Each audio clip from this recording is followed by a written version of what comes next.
All right, how's everybody doing today?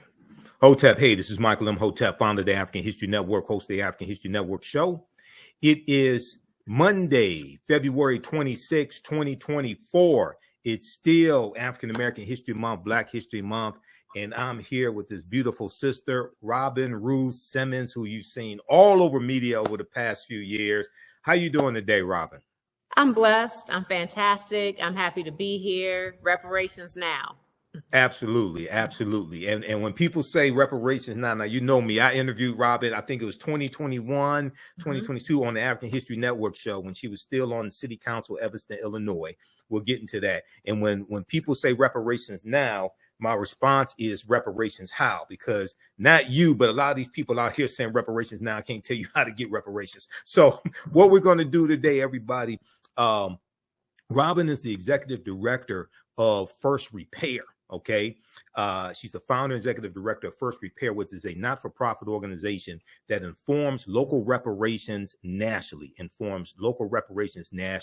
Now, previously, Robin Rue Simmons was the 5th Ward Alderwoman for the City of Evanston, Illinois, when she led, in collaboration with others, the passage of the nation's first government-funded Black reparations legislation, and we're going to have her give us an update on that as well. Okay, to date, $20 million has been committed to reparations by the City of Evanston, Illinois. She serves as the chairperson of the city's reparations committee, which oversees its initial restorative housing program.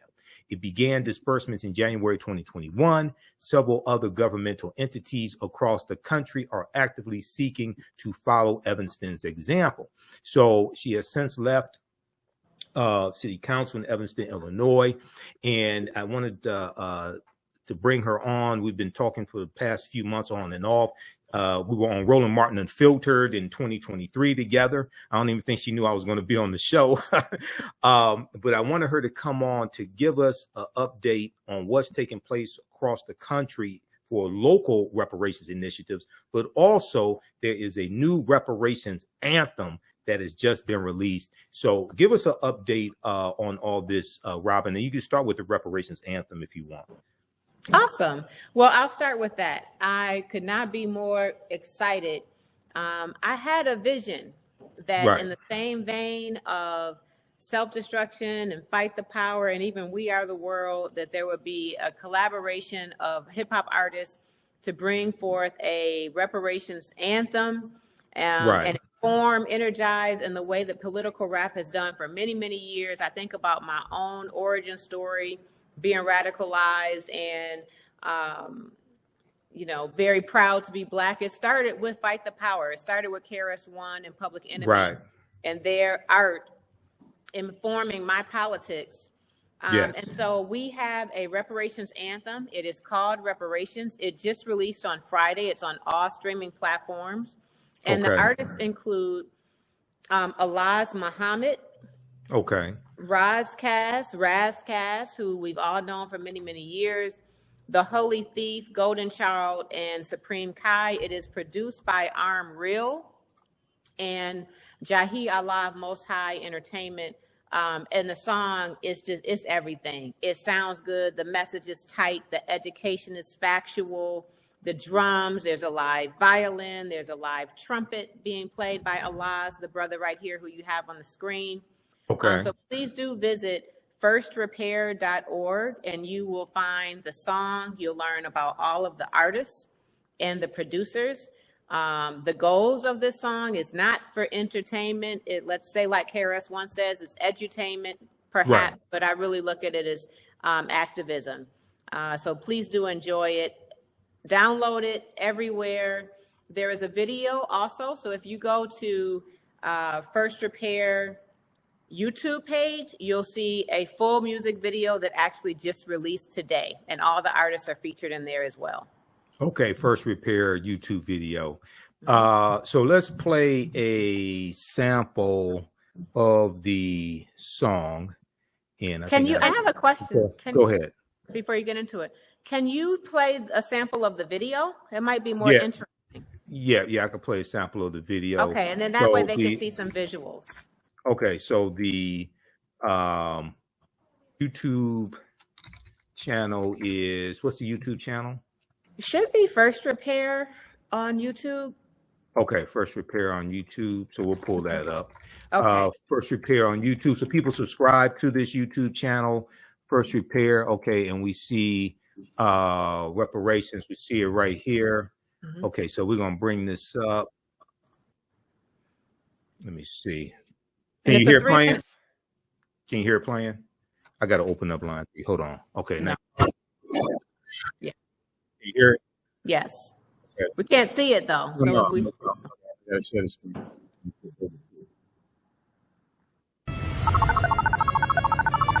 Okay.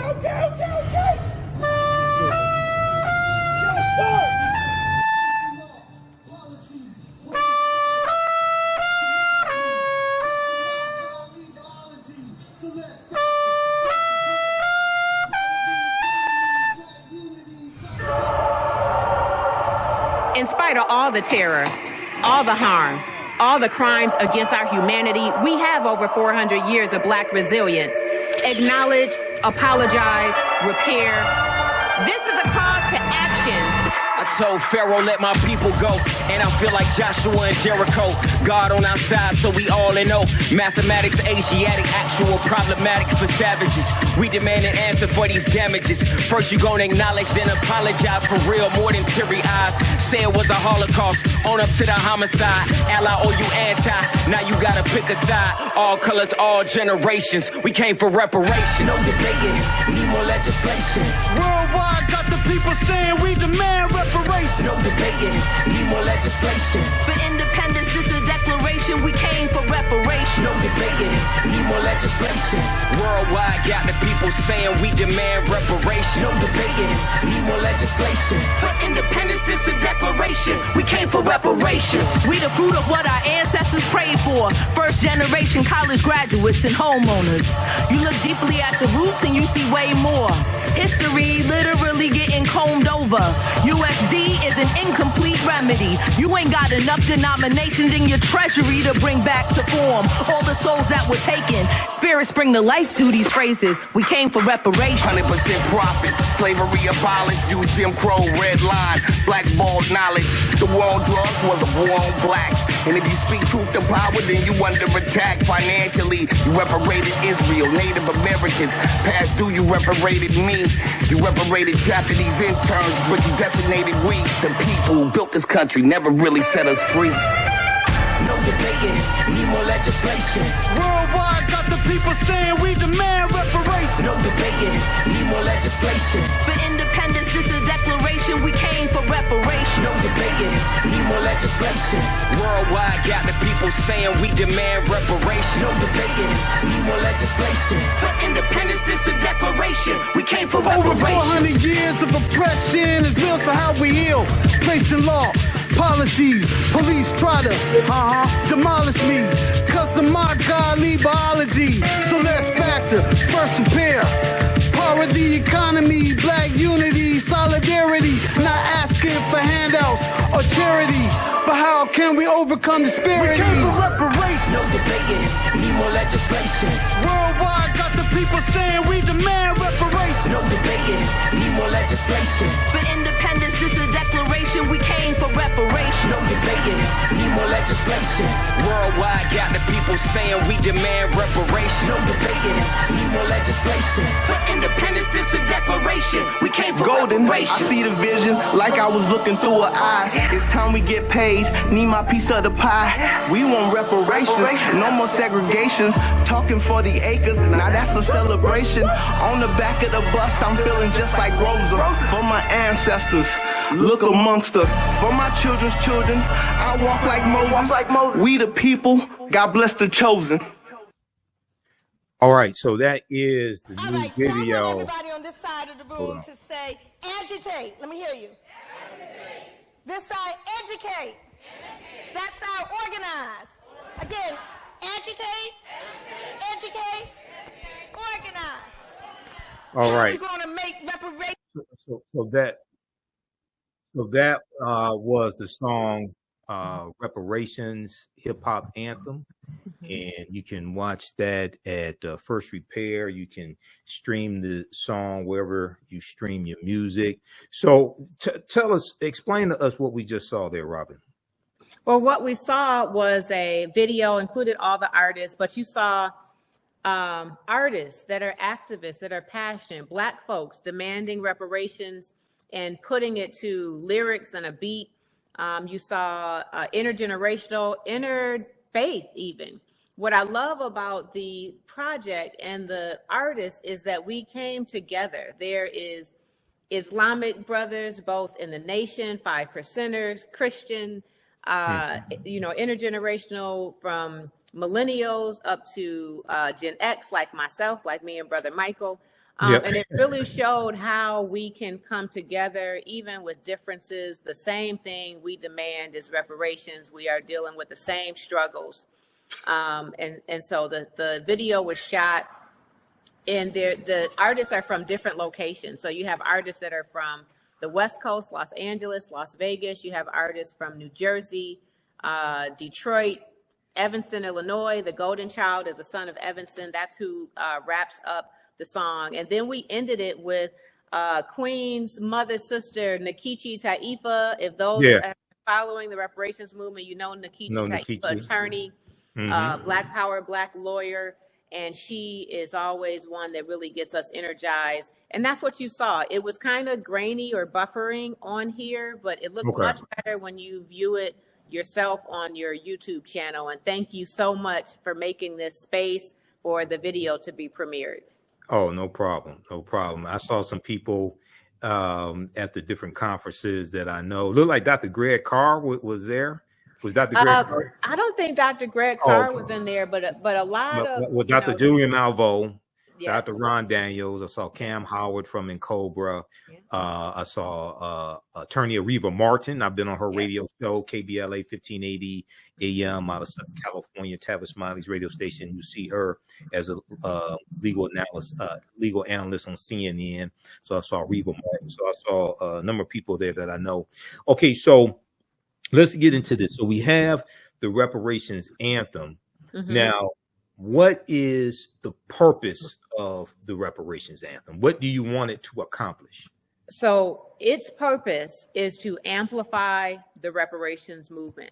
What we have found is a couple of things. One, and all of that B-roll you saw in there was different conferences that we've had over the last 2023.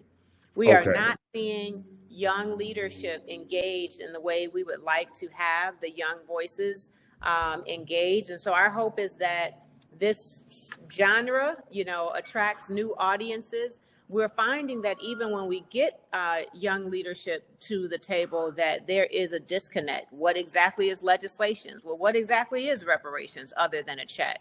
How will we attain it? Michael, I love that you said not reparations now, but reparations how? That's really the question right now. We all want reparations. The case has been made through scholarship and journalism and activism and so on.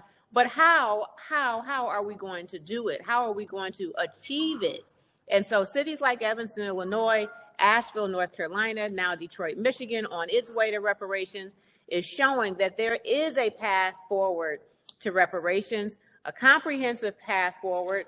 Reparations is far more than just a check. There are 5 components of reparations under international law standards, and many, many recommendations that Black folks are making in community. So my hope is that this song broadens the conversation around reparations, makes it more inclusive, makes it more interesting and relevant to younger Black folks, leaders, activists, and so on. And that it unites Black people around reparations, where we have difference of opinions. Who's eligible? What forms of reparations go first?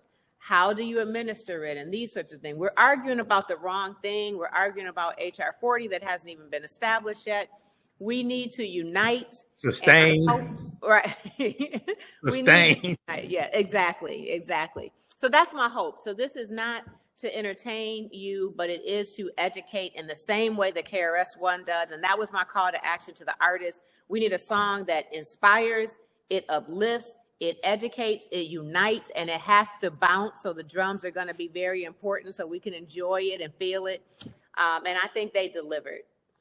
Okay. All right. Thanks. So let's approach it like this, because people know me. I'm a historian. I'm also a national political commentator.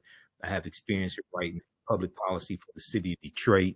I will actually be presenting to the Detroit Reparations Task Force on Saturday, March 2nd, 2024, 2 p.m., dealing with what are municipal reparations. So I like to define things and take things step by step. So first of all, because you were the one who spearheaded the first government-funded reparations program at the city level, please define for us what reparations are. The reason why I say that is because, unfortunately, reparations have become synonymous with slavery. And slavery happened to varying degrees throughout the country, and you have a few states that didn't have slavery, basically. Okay, so please define for us what reparations is. First of all, I want to say that reparations is not novel or new. That there's this thought that reparations appeared with the brilliant article Case for Reparations by Brother Ta-Nehisi Coates in 2014, The Atlantic magazine. Yes. Long history of Black folks pursuing reparations, and many places you can go and get that education, including firstrepair.org. And the African History Network, but go ahead. Absolutely, and the African History Network. Yeah. Another thing is reparations is actually not exclusive to slavery and the transatlantic slave trade. Reparations are due also for all of its vestiges and its legacies that continued on. Even after slavery was abolished, we had, lynching, Jim Crow era, mass incarceration, the war on drugs, predatory lending, redlining, and even anti-Black policy that is baked into public policy today that looks like equity, and it's not. And so reparations is a way to make amends in a tangible way, and that is to be prescribed by the Black community, informed by the Black community on what that is, to repair a past harm. It is a legislative response. In this case, there are other responses that are legal responses in lawsuits, like the work that is being led by Rue Simmons with the Tulsa survivors.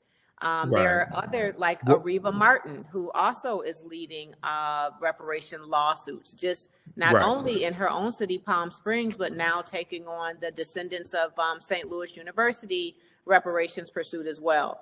So reparations can be cash, but it's also housing redress, different practices and resources that restore wealth. You can build wealth through home equity. You can build wealth through education. Health needs to be addressed. We have a life expectancy gap in this nation. In my city, it's 13 years between Black and white. Our sister city to the immediate south of us, Chicago, it's 30-year different life expectancy between Black and white in Chicago. And I'm sure Detroit has similar life expectancy disparities, as well as wealth gap, education gap, and so on. And so we need all forms of repair. And I'm with passing initial reparations and building on it, because it's also not a settlement. I know in Evanston, when we passed our first legislation, there was some criticism as if we thought we had solved for, our crisis. No, it is a first tangible step. $20 million is tangible. That's real. That's $20 million of wealth being restored in Black community, and we need to do more. And I'm proud to see so many cities, like one of my favorite cities, Detroit, Michigan, taking steps to do more. Well, $20 million is more than anybody else has gotten for reparations. And let's put it out here. Evanston, Illinois, at the time, back in 2021, Evanston, Illinois was a city of approximately 60,000 people. The African-American population was 16% and declining. Okay. So one of the first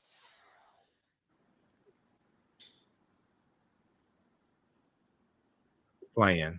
Hold on. So it's one of the first articles where I found out about you was from abcnews.com, and it was this article right here.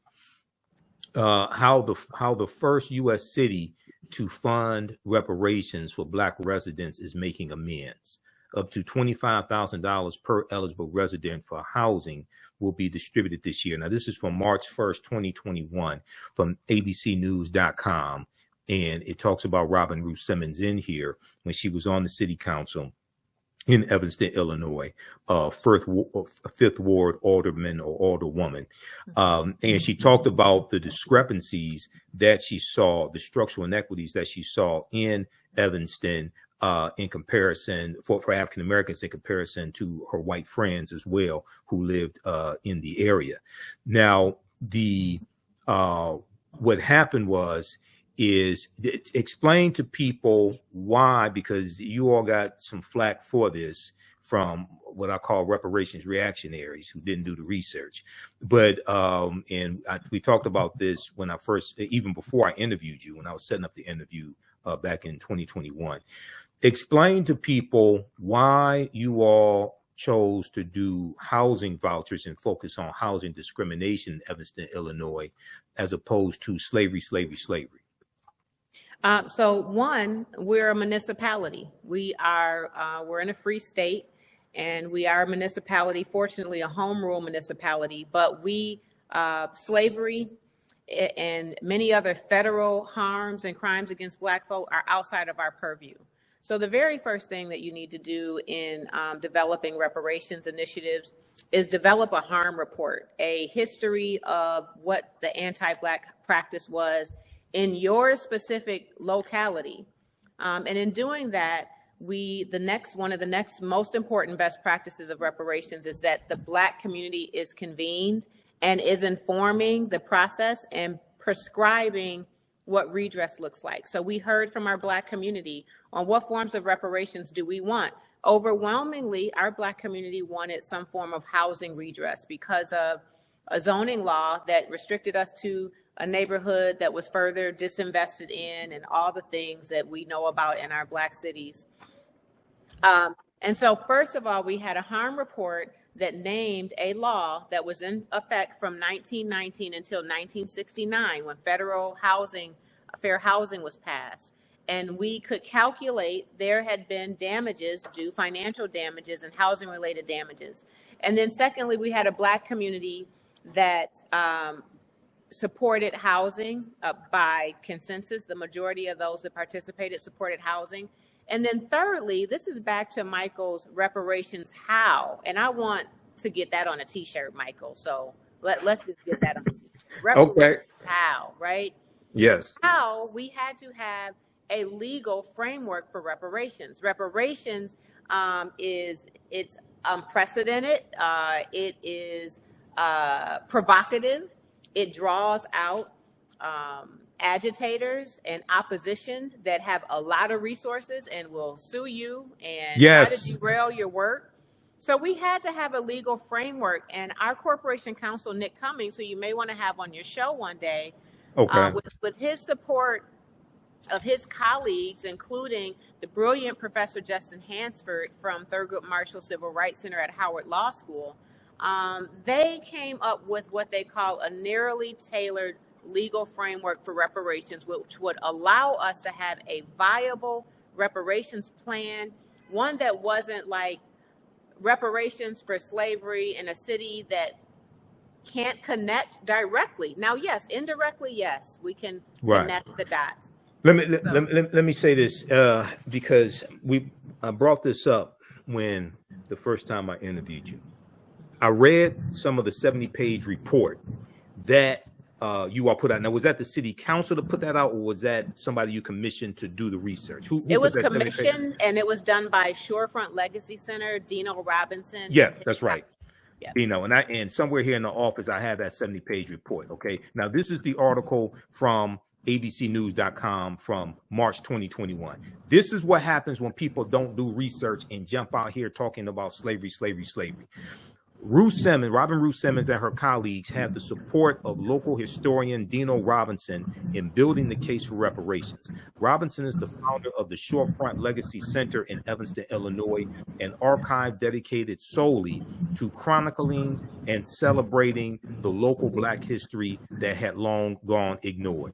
In a 70-page plus report, Dino Robinson documented discrimination and racism in Evanston, Illinois that dated back to the late 1800s. Now, this is what's important for people to understand.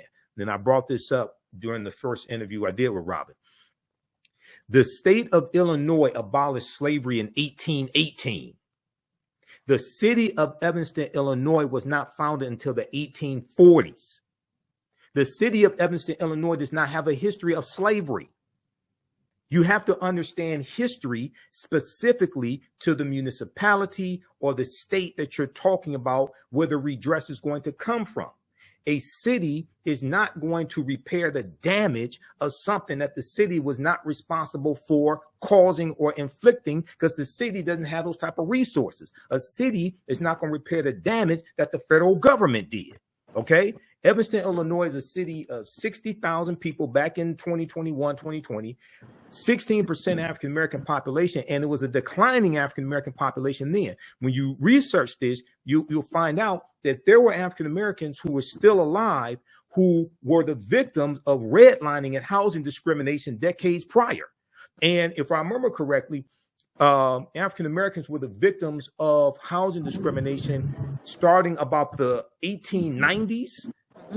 Is that correct? That's even before we saw redlining. Okay. Mm-hmm. Yes. So what I try to get people to understand when I talk about repairing the damage, one is not specific to slavery. You have to understand history. Okay. And you have to assess the damage that was done in the area that you're talking about and address it specifically.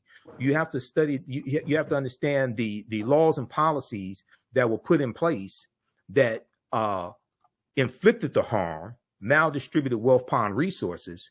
So you understand the laws and policies that have to be put in place to repair the damage. Okay. So when we look at assessing the damage that was done that needs repairing, before you can make recommendations for reparations, you first have to properly assess the damage that was done. And then when we look at the California Reparations Task Force, when we look at their final report, what's so brilliant about what they did, this is a 1,000-page report that lays out 12 harms, the history of those 12 harms. It shows what happened at the federal level, what happened at the state level, and locally at different cities in the state of California. Then they lay out 115 policy recommendations to repair the damage. When you start getting into this report and seeing how pervasive and how deep the damage is, then you realize this is way beyond the check. It was laws and policies that inflicted the harm. It's going to be laws and policies that repair the damage of the harm. So this is when we talk about the root concept of reparations, is to repair the damage that was done. That's the root concept, to make you whole again, to restore you to a level before the damage was done. Now, as a historian who also studies law and who's a national political commentator, I take repairing the damage to another level when we talk about understanding slavery and the legacy of slavery. You first have to analyze who African people were and what African people had before we were put into an institution that stripped us of our history, culture, language, spiritual systems, folklores, mores, family ties, cosmology, nationality, etc. If you start the conversation with us already in that institution being dehumanized, you don't even understand who we are and the type of damage that was done that has to be repaired. That's understanding it on a higher level. Okay. So what I want you to talk about is the success that's happened in Evanston, and then what's happened in Evanston has spurred, if I remember correctly, it's about 100 different local reparations initiatives across the country. And if you want to take that region by region, we can do it like that as well. Okay. So in Evanston, as we mentioned, we made our first legislation in 2019. You know, COVID happened pretty immediately after that. And we came up with our eligibility requirements. And our process, we had 620 applications on our first opening, and we have begun dispersing. So we prioritize our seniors, so those that suffered direct harm. All of those were about 70 years or older. At our reparations dinner, ancestor dinner or appreciation dinner, we had reparations recipient as old as 101 years old there to receive their benefits with their families. The amount of both joy and pain that is experienced in these ceremonies, where our mayor comes and offers another very intimate apology and acknowledgement and a commitment to repair. They're given a plaque, served a dinner. We have a formal libation that is a ceremonial libation that's done by Dr. Gilo Logan, and they receive their benefits. So the other thing that happened, Michael, since we last talked, is we did get enough legal support to have cash as an option. So there was some community members that really wanted to opt for cash. They may have circumstances where, because of their age and circumstances, they would not be purchasing a home and didn't have one to improve. So now you do have the option to choose cash as a benefit. We expanded our revenue streams. Initially, it was cannabis sales tax revenue only. Right. Now it is also real estate transfer taxes as well. So that's how we got the additional $10 million. In addition to that, our faith community has really stepped up, and they are showing out. So very quickly, in about 6-month time period, our interfaith community, churches of all faiths, and this is allied churches, not the Black church, synagogues, mosques, temples, and so on, raised an additional $1 million to be a companion to the work that's happening at a municipal level. Our local community foundation has joined in. And so moving beyond Evanston, our work has inspired other cities to do their reparations work. This is hyper-local. There's no exact motto. No one has the exact answer. Everybody is the expert in this scenario, and communities need to get their own history. As Michael mentioned, you have to have the history. The harm report informs everything else: eligibility, forms of reparations, amount of reparations, and so on. And so great work is happening in every region. Michael just lifted up the incredible work happening at the state of California. In addition to those proposals that have been supported by the Black Caucus there for the state level, great work is happening in San Francisco, Sacramento, Palm Springs. We mentioned that being led by attorney Areva Martin, Los Angeles, California, and a growing list of cities in the West. We have Denver, Colorado stepping up. We have Kansas City, Missouri doing incredible work there under the leadership of Sister Janae. And they have actually a mayoral appointed task force as well, in addition to their community task force. Baba Mickey Dean, those longtime movement leaders will know Mickey Dean, attorney Mickey Dean out of Kansas City, Missouri. We have Detroit, Michigan, who, grassroots led, organizing initially with Brother Keith Williams, the ballot initiative. Detroit still the only city to successfully advance reparations with the ballot initiative, which is brilliant with the 80% Black electorate. Makes a lot of sense. So glad to see that Detroit task force has been funded to begin doing some work, and I'm looking forward to seeing a harm report coming out of that commission.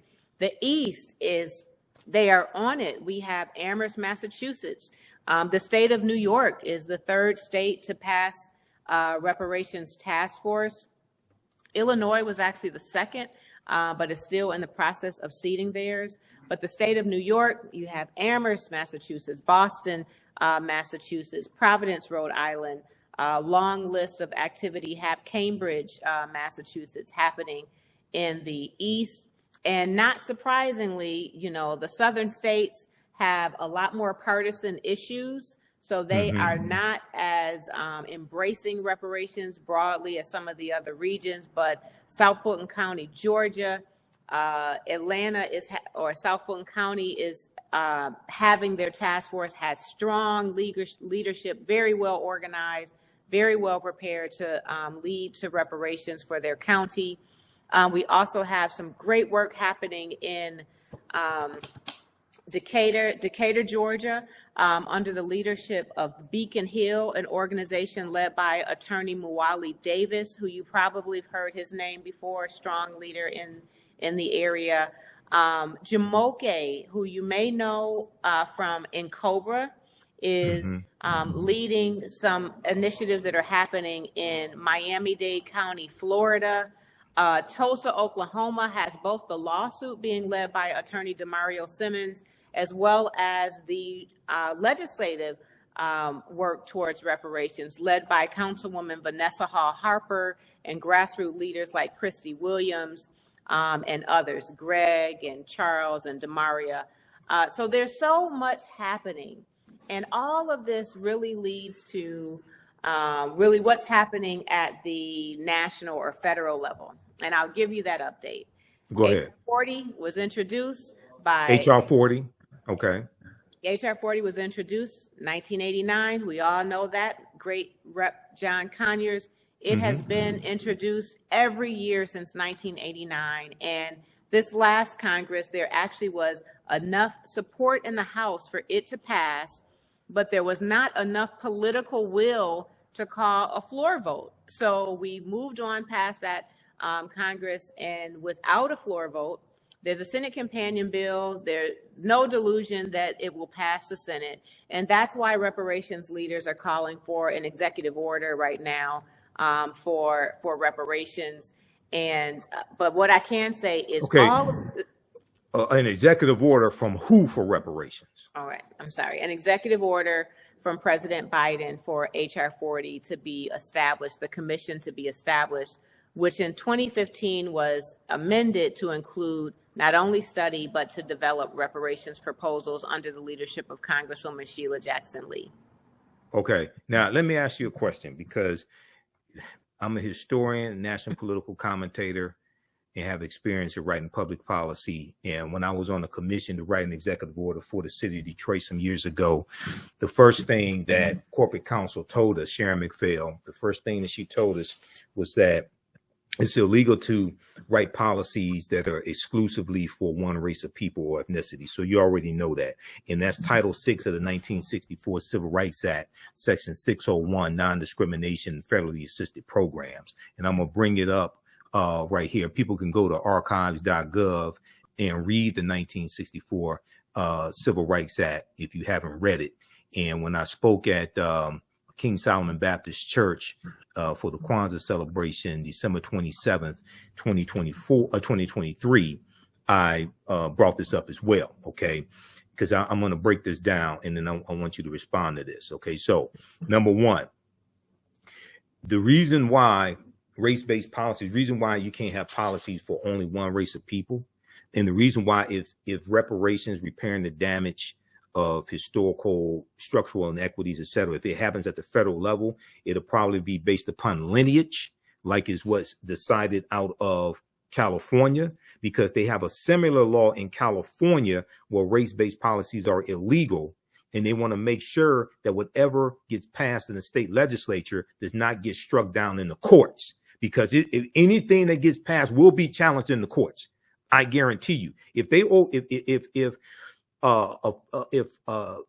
affirmative action when it comes to college admissions was struck down by the courts by 6-3 conservative Supreme Court, a lawsuit brought by conservative activist Ed Bloom, okay, if the executive order on forgiving student loans was struck down by the 6-3 conservative court, which is Donald Trump's Supreme Court, you think anything that passes regarding reparations won't be challenged, especially coming out of California? Absolutely. So they have to make sure, just like in Evanston, Illinois, they have to make sure they are on strong legal footing because they know challenges are coming.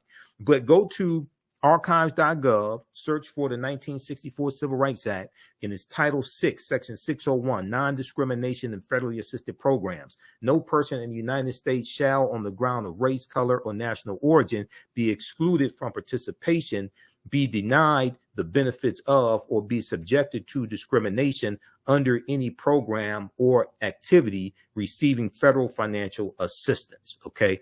Now, I want you to explain why an executive order for HR 40 is needed from President Biden? Because I disagree with that, but I want you to go ahead and I'm going to explain why I disagree with that and why it's not needed. Go ahead.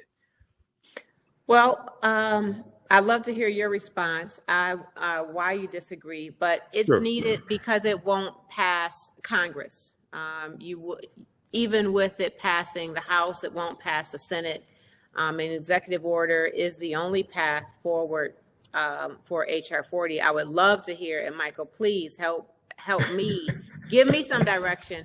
I've been really just very hyper laser focused on what's happening locally because we are getting some traction. And I think that a local to national approach for reparations in the same way of school desegregation, ban the box, marriage equality, we're seeing more progress in that direction. And I'm taking leadership from national reparations leaders, and executive order is what the call has been. But that's why we need it, because it won't pass Congress. Right now, with an election forthcoming, it's a very tricky situation. So Brother Cam Howard has a initiative called Earn the Black Vote campaign. I believe it's earntheblackvote.org. And it is to message to President Biden and the vice president on reparations is the expectation for Black voters to continue supporting the Democratic Party. Now, I want to be careful there, too, because some think that this is a don't vote if we don't get HR 40 signed by executive order. I'm never going to suggest that anyone abstain from voting, not after the hard fight of our ancestors for us to have that right.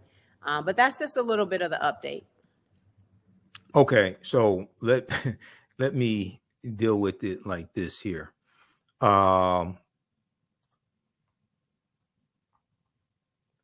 If we look at this article from Associated Press, this article deals with, name of this article, Japanese Americans Won Redress, Fight for Black Reparations. Okay. This article deals with how you have some Japanese Americans who are siding with and helping African Americans fight for reparations and actually get something. This is from February 24th, 2023. I talked about this on the African History Network show, as well as on Faraji Muhammad's show, The Culture, on the Black Star Network, which is Roland Martin's network. And people can watch me on Roland Martin Unfiltered each Friday, 6 p.m. to 8 p.m. Download the Black Star Network. Okay. Here's why trying to get a executive order for HR 40 is not going to happen. And it's not, and I'm going to tell you why it's not needed. Okay. When we look at this here, Pew Research did a study in 2024, survey in 2023, and they found only 30% of U.S. adults surveyed supported reparations for slavery. Only 30%. Okay, basically 2/3 of Americans are against reparations. Now, number one, Americans are very ignorant of history. 1, 2, Americans don't understand the U.S. Constitution. And there's a story from CBS.com, January 2021. Actually, it's January 19th, 2021, the day before the inauguration of Joe Biden and Kamala Harris, which talks about how Americans are very ignorant of the U.S. Constitution, don't understand law. And if they don't understand law, they don't understand history. 77% of whom were Black Americans who support reparations. Okay, that's not surprising. Support among Latinos and Asians was 39% and 33% respectively, and white Americans had the lowest rate of support at 18%. But white Americans, based upon the 2020 census, make up 57% of the U.S. population. African Americans are about 13.5% of the population. Asian Americans are right around 5% of the population. Latinos are about 19 to 20% of the U.S. population. Okay, you don't have support in the Senate because you need 60 votes in the U.S. Senate. You have no Republicans that support reparations. You have an executive, and you don't need an executive order to convene a commission to study reparations. What they should do, because what happens is if that happens, now let's look at something. Look at the backlash that took place when there was $5 billion of debt forgiveness for farmers of color in the $1.9 trillion American Rescue Plan. And white farmers filed lawsuits against that, saying they were being discriminated against, and now it's tied up in court. Senator Lindsey Graham was on Fox News. Senator Lindsey Graham of South Carolina was on Fox News saying this is reparations for black farmers, but if you're a white farmer, you get nothing. Now, he forgot that white farmers in 2020 from the Trump administration got almost $26 billion in aid from the federal government because Trump killed the soybean market with China, okay? And African-American farmers got 1/10 of 1%. They got 26 million. White farmers got almost 26 billion. Lindsey Graham forgot about that, okay?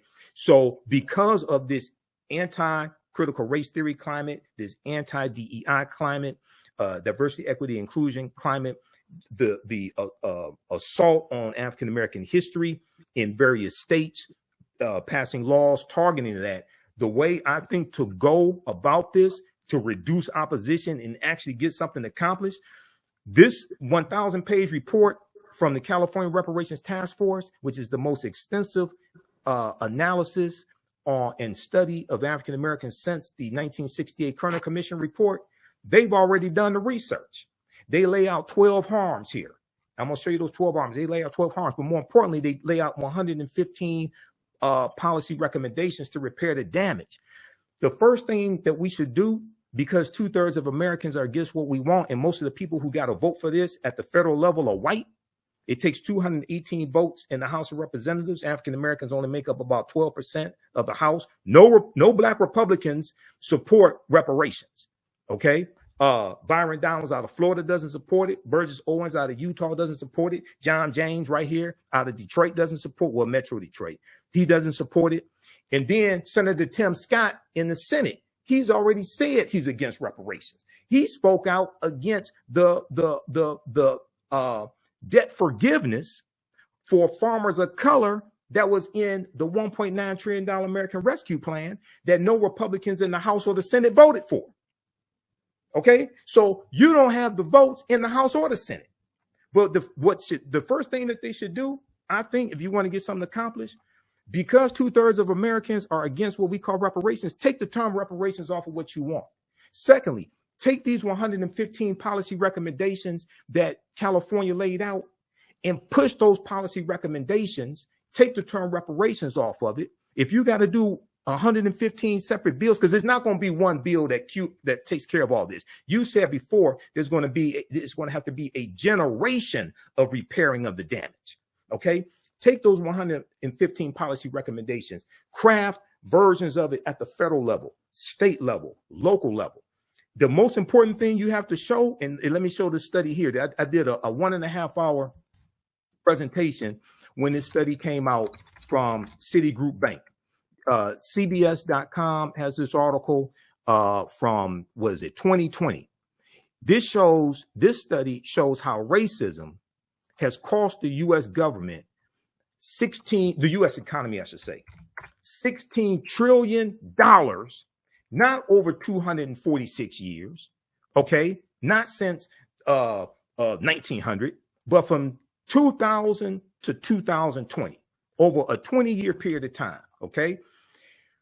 What this study shows is how racism hurts everybody.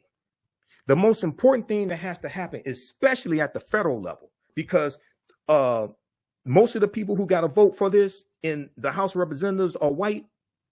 And in the Senate, you need 60 votes to get this bill passed. Any bill that doesn't qualify for the budget reconciliation process, which requires a simple majority of 51, or doesn't apply to judges, which requires a simple majority of 51, you need 60, which means you're going to need some Republicans to vote for it, and no Republicans in the Senate support reparation. Okay, so what this does, this shows how racism is hurting everyone, even though the brunt of the harm is on African Americans. America could have been $16 trillion richer if not for inequities in education, housing, wages, and business investment between Black and white Americans over the past 20 years. New research concludes. The study released by Citigroup is the latest in a body of research that attempts to quantify the economic impact of systemic racism. Because one of the things that has to happen is the focus has to be shifted from slavery which it lasted 246 years, shift the focus from slavery to present day structural inequities, because those present day structural inequities are the legacy of slavery, and deal with the laws and policies that were put in place that created these structural inequities, and you can trace that back to slavery. This is the latest in a body of research that attempts to quantify the economic impact of systemic racism. Citigroup arrived at a $16 trillion figure after estimating that Black workers have lost $113 billion in potential wages over the past 2 decades because they could not get a college degree. 2, the housing market lost $218 billion in sales because Black applicants could not get home loans. 3, about $13 trillion in business revenue never flowed into the U.S. economy because Black entrepreneurs could not access bank loans. Now, what this shows is that if you correct these harms, if you correct these policies, this helps everybody. Correcting these structural inequities is good for America. It goes on to say, what's more, the U.S. could have $5 trillion in gross domestic product over the next 5 years if those gaps and others were closed today, the study indicated. You're dealing with laws and policies. So the way this has to be marketed, I think, number one, understanding the last 500 years of history, 2, understanding white people. Okay. If this is marketed as just benefiting Black people, we're going to lose 11 times out of 10. If this is marketed as just benefiting Black people, you have to use the evidence to show how this helps everybody, because it does. Policies that are good for African Americans are good for America in general. And if you take the term reparations off of what we want, because that becomes a huge target. Look at what happened in San Francisco when they rolled out their 100 plus. When the San Francisco Reparations Task Force laid out their 100 plus policy recommendations, and somebody threw out $5 million for every Black person in San Francisco, what happened? All the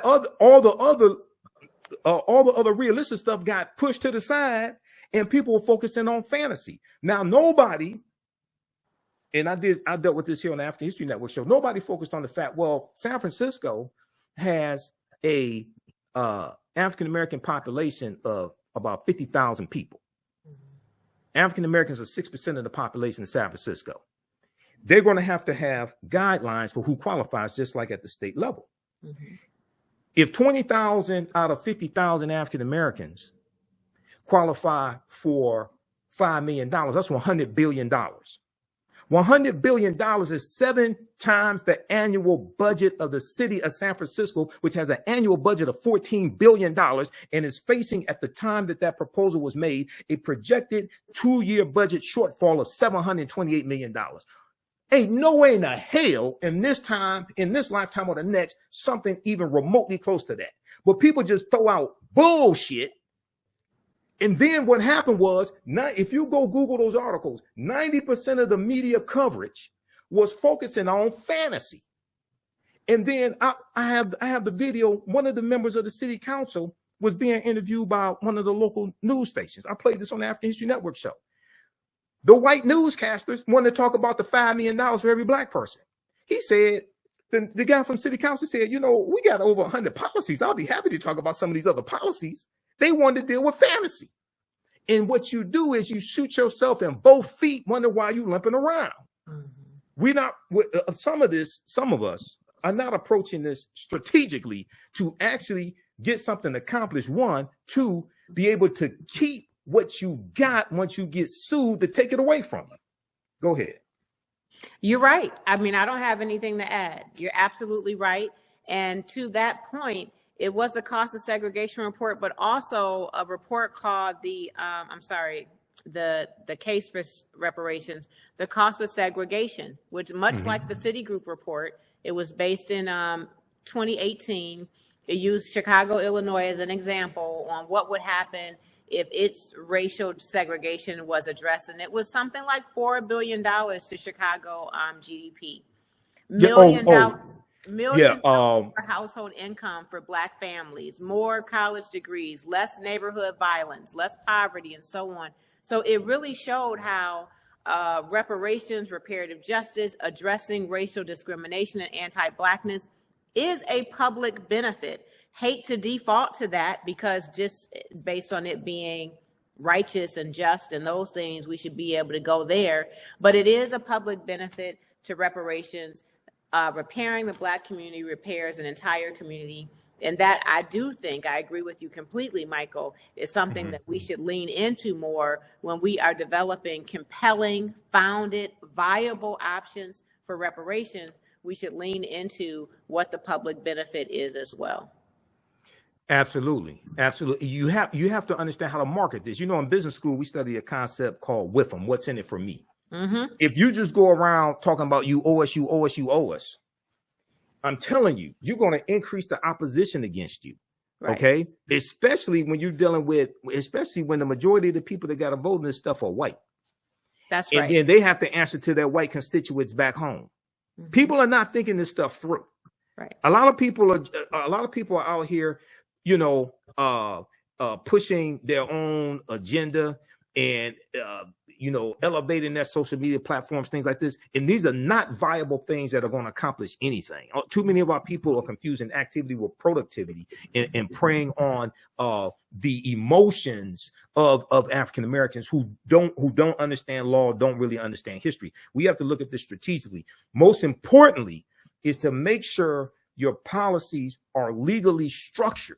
So when you get sued, because you will get sued, you have the Freedom Fund, the Fearless Fund. You have the Fearless Fund, African American women, including actress Keisha Knight Pullum from the Cosby Show. They created a fund not exclusively for African American women, African American entrepreneurs. It's for women of color. The lawsuit from white conservative Ed Bloom, conservative activist, said it was for exclusively Black women. And they're suing, saying you're discriminated. And they said that you're violating the 1866 Civil Rights Act, which was passed by Congress, signed into law. That one is so that passed Congress. And I think it was for that one, I think it was because Johnson was the president after Lincoln was assassinated. I think they may have had a supermajority. I can't remember if Johnson signed it into law, but it passed Congress. And this was the foundation of the 14th Amendment of 1868. And that Civil Rights Act gave African Americans the right to enter into legal contracts. Okay. Because this is the year after slavery ended. Negotiate wages, things of this nature. So a bill that was passed over 150 years ago to help African Americans, now you have white conservatives suing, trying to use that same bill to lock us out of economic progress. This is the climate that you're in. So this is why I'm saying, no, we got, you know, if you study the history of slavery, there's a reason why most slaves who ran away at nighttime and not in the daytime. We have to think this, we have to be more strategic with this. Go ahead, sister. Yeah. So, you know, we are on the same side of this. We have been since our first interview, and we remain to think the same. There has to be strategy. We are emotional. We are enraged. The harm is so great. No one single policy will ever be enough. So it's false debate. Should it be this or that? It should be this and that. It should be state and local and federal. It should be institutions and so on.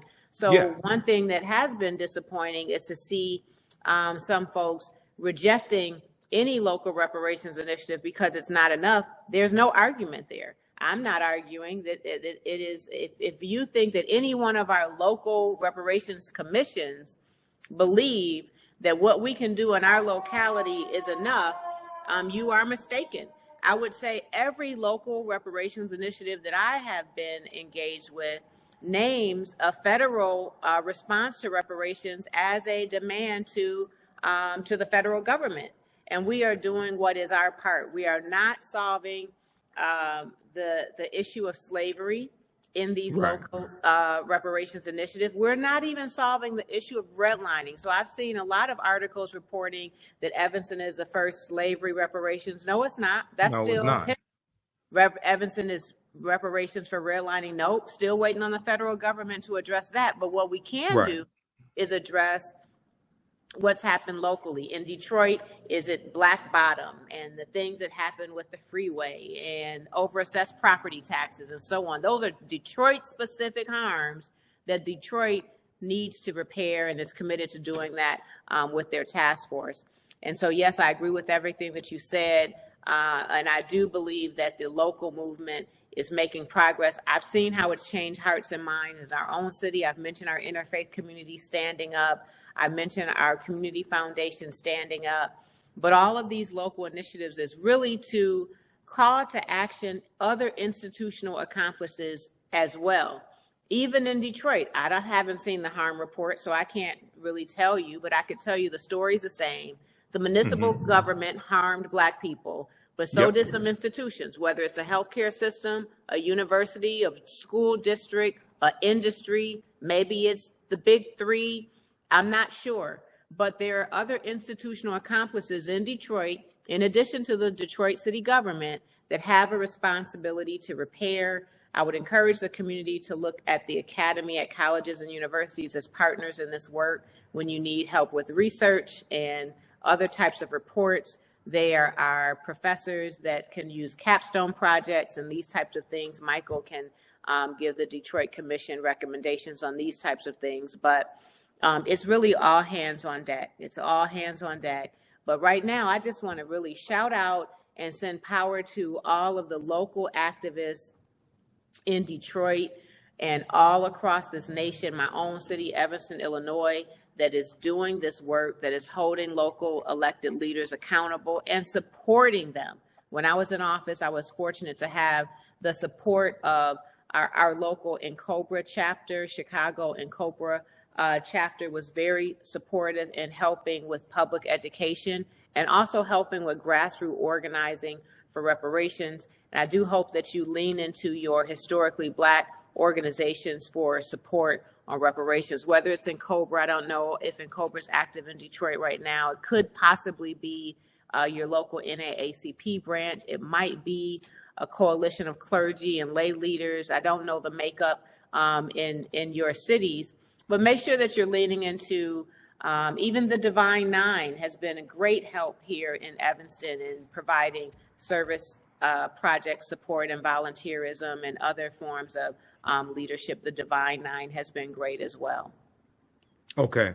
So two things that I want to show here, because unfortunately people come to these conversations and post here on social media platforms, and I could tell they don't read, don't do research, don't understand how the economy works, don't understand the U.S. economy is $6 trillion, things like this. Okay.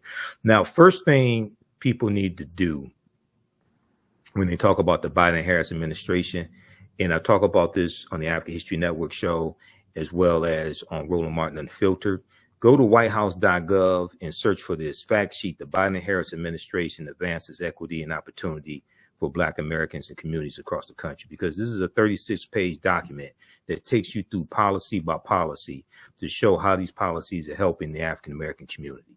Okay, whether you talk about the $1.9 trillion American Rescue Plan, the $1.2 trillion infrastructure bill, the Inflation Reduction Act, whether you talk about the fact that African American household wealth has increased 60% under the Biden-Harris administration, whether you talk about the lowest unemployment rate since they've calculated the unemployment rate by race since 1972, that happened in 2023.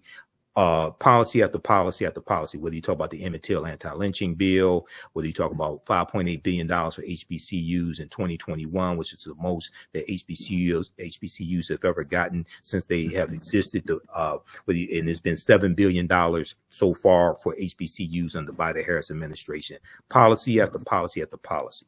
So when people post nonsense here, I can tell you don't read. This is a different type of show. Go back to the social media disinformation agents that you're used to listening to, because this is a different type of show here. All right, now, so read this. I'm gonna post this link here. And if you do something as simple as Google, how have the policies of the Biden-Harris administration helped the African American community, the first thing that comes up is this document. If you did something as simple, if you didn't know anything about whitehouse.gov, which is the official website of the White House, all this information is at whitehouse.gov. Okay. If you didn't know anything like that, if all you did was just Google on your smartphone, and all these phones have a Google app, how have the policies of the Biden-Harris administration helped the African American community? The first document that comes up is this one here. And this is the version from February 27, 2023, because it first came out October 2021, and they've updated it periodically since then.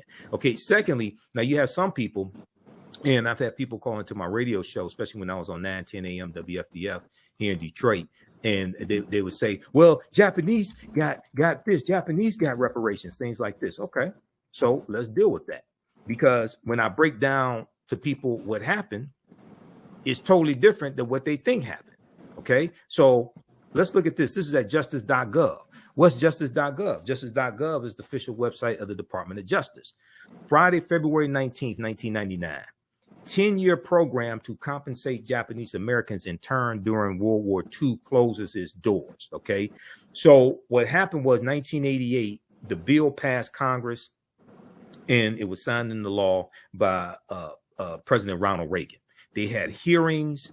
They brought in people who were survivors of the Japanese internment camps. Okay, this was very specific. So when people talk about, oh, Japanese Americans got this and that, the first thing you need to ask yourself is, which Japanese Americans got this? That this did not apply to all Japanese Americans who were in the United States between 1988 and 1998.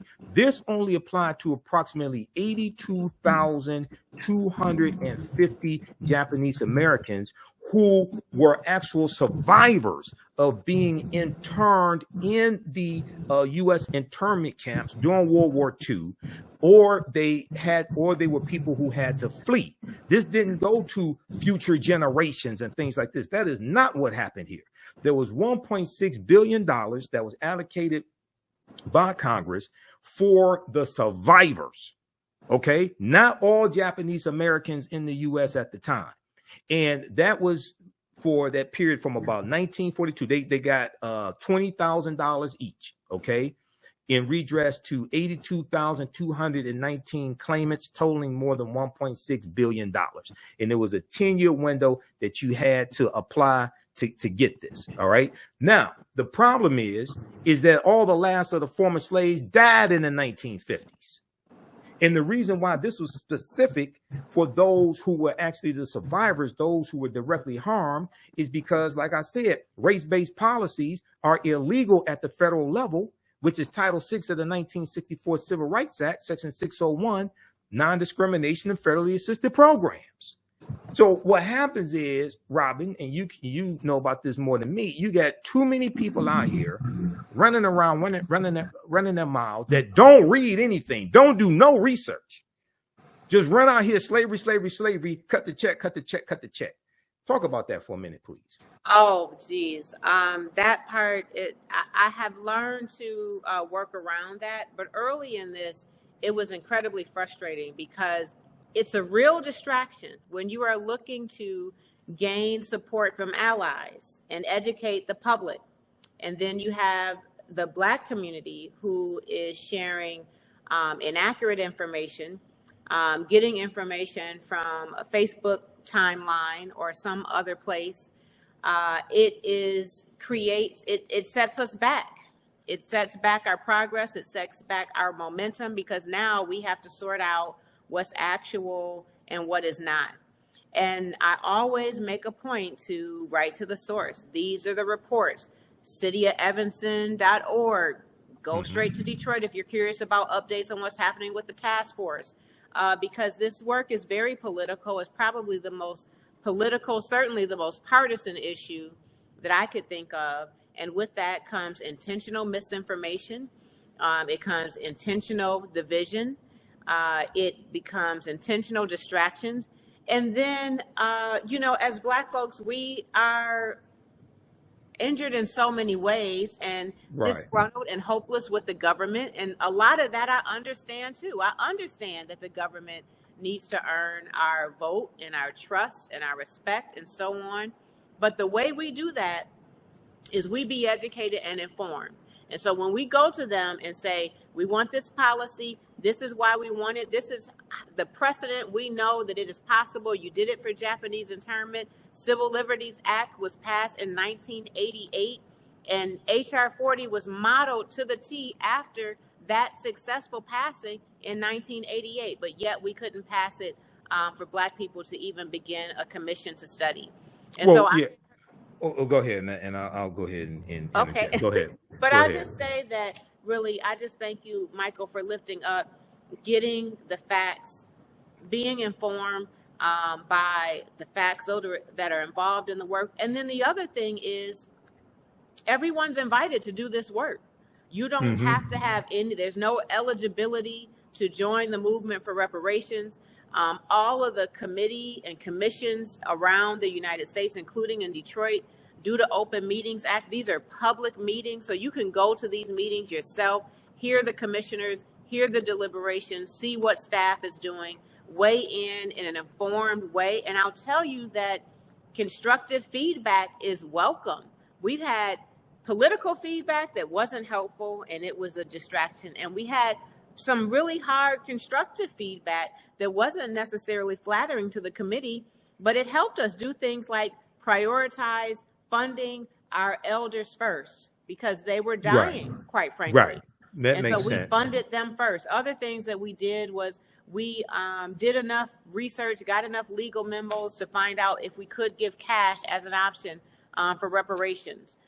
These are some of the types of things that we've been able to do, just hearing from the community that came wholeheartedly with good intentions and no agenda other than the successful outcomes for reparations. Okay. Now, the other thing, and I addressed this already, you have these idiots out here who say things like, the Asian community got a hate crimes bill. Okay. Now, what that means is you didn't read the bill. Because if you actually read the bill, you realize that one, that bill, the name of the bill is the COVID-19 Hate Crimes Act, number one. Number two, and it's at congress.gov, okay, the COVID-19 Hate Crimes Act, number one. And number two, that bill is based upon COVID-19 related hate crimes as opposed to race related hate crimes. Okay, so that, and number three, the bill deals with data collecting. It deals with funding data collecting, better data collecting for hate crimes, especially for the Asian American community, because they came after a number of them were shot and killed at spas. But when you read that bill, and I read the bill applies to anybody based upon race or ethnicity. The bill is not specific to Asian Americans. So when people say, oh, Asians got a hate crime bill, one, you didn't read the bill that you're talking about. Go to congress.gov and read these bills.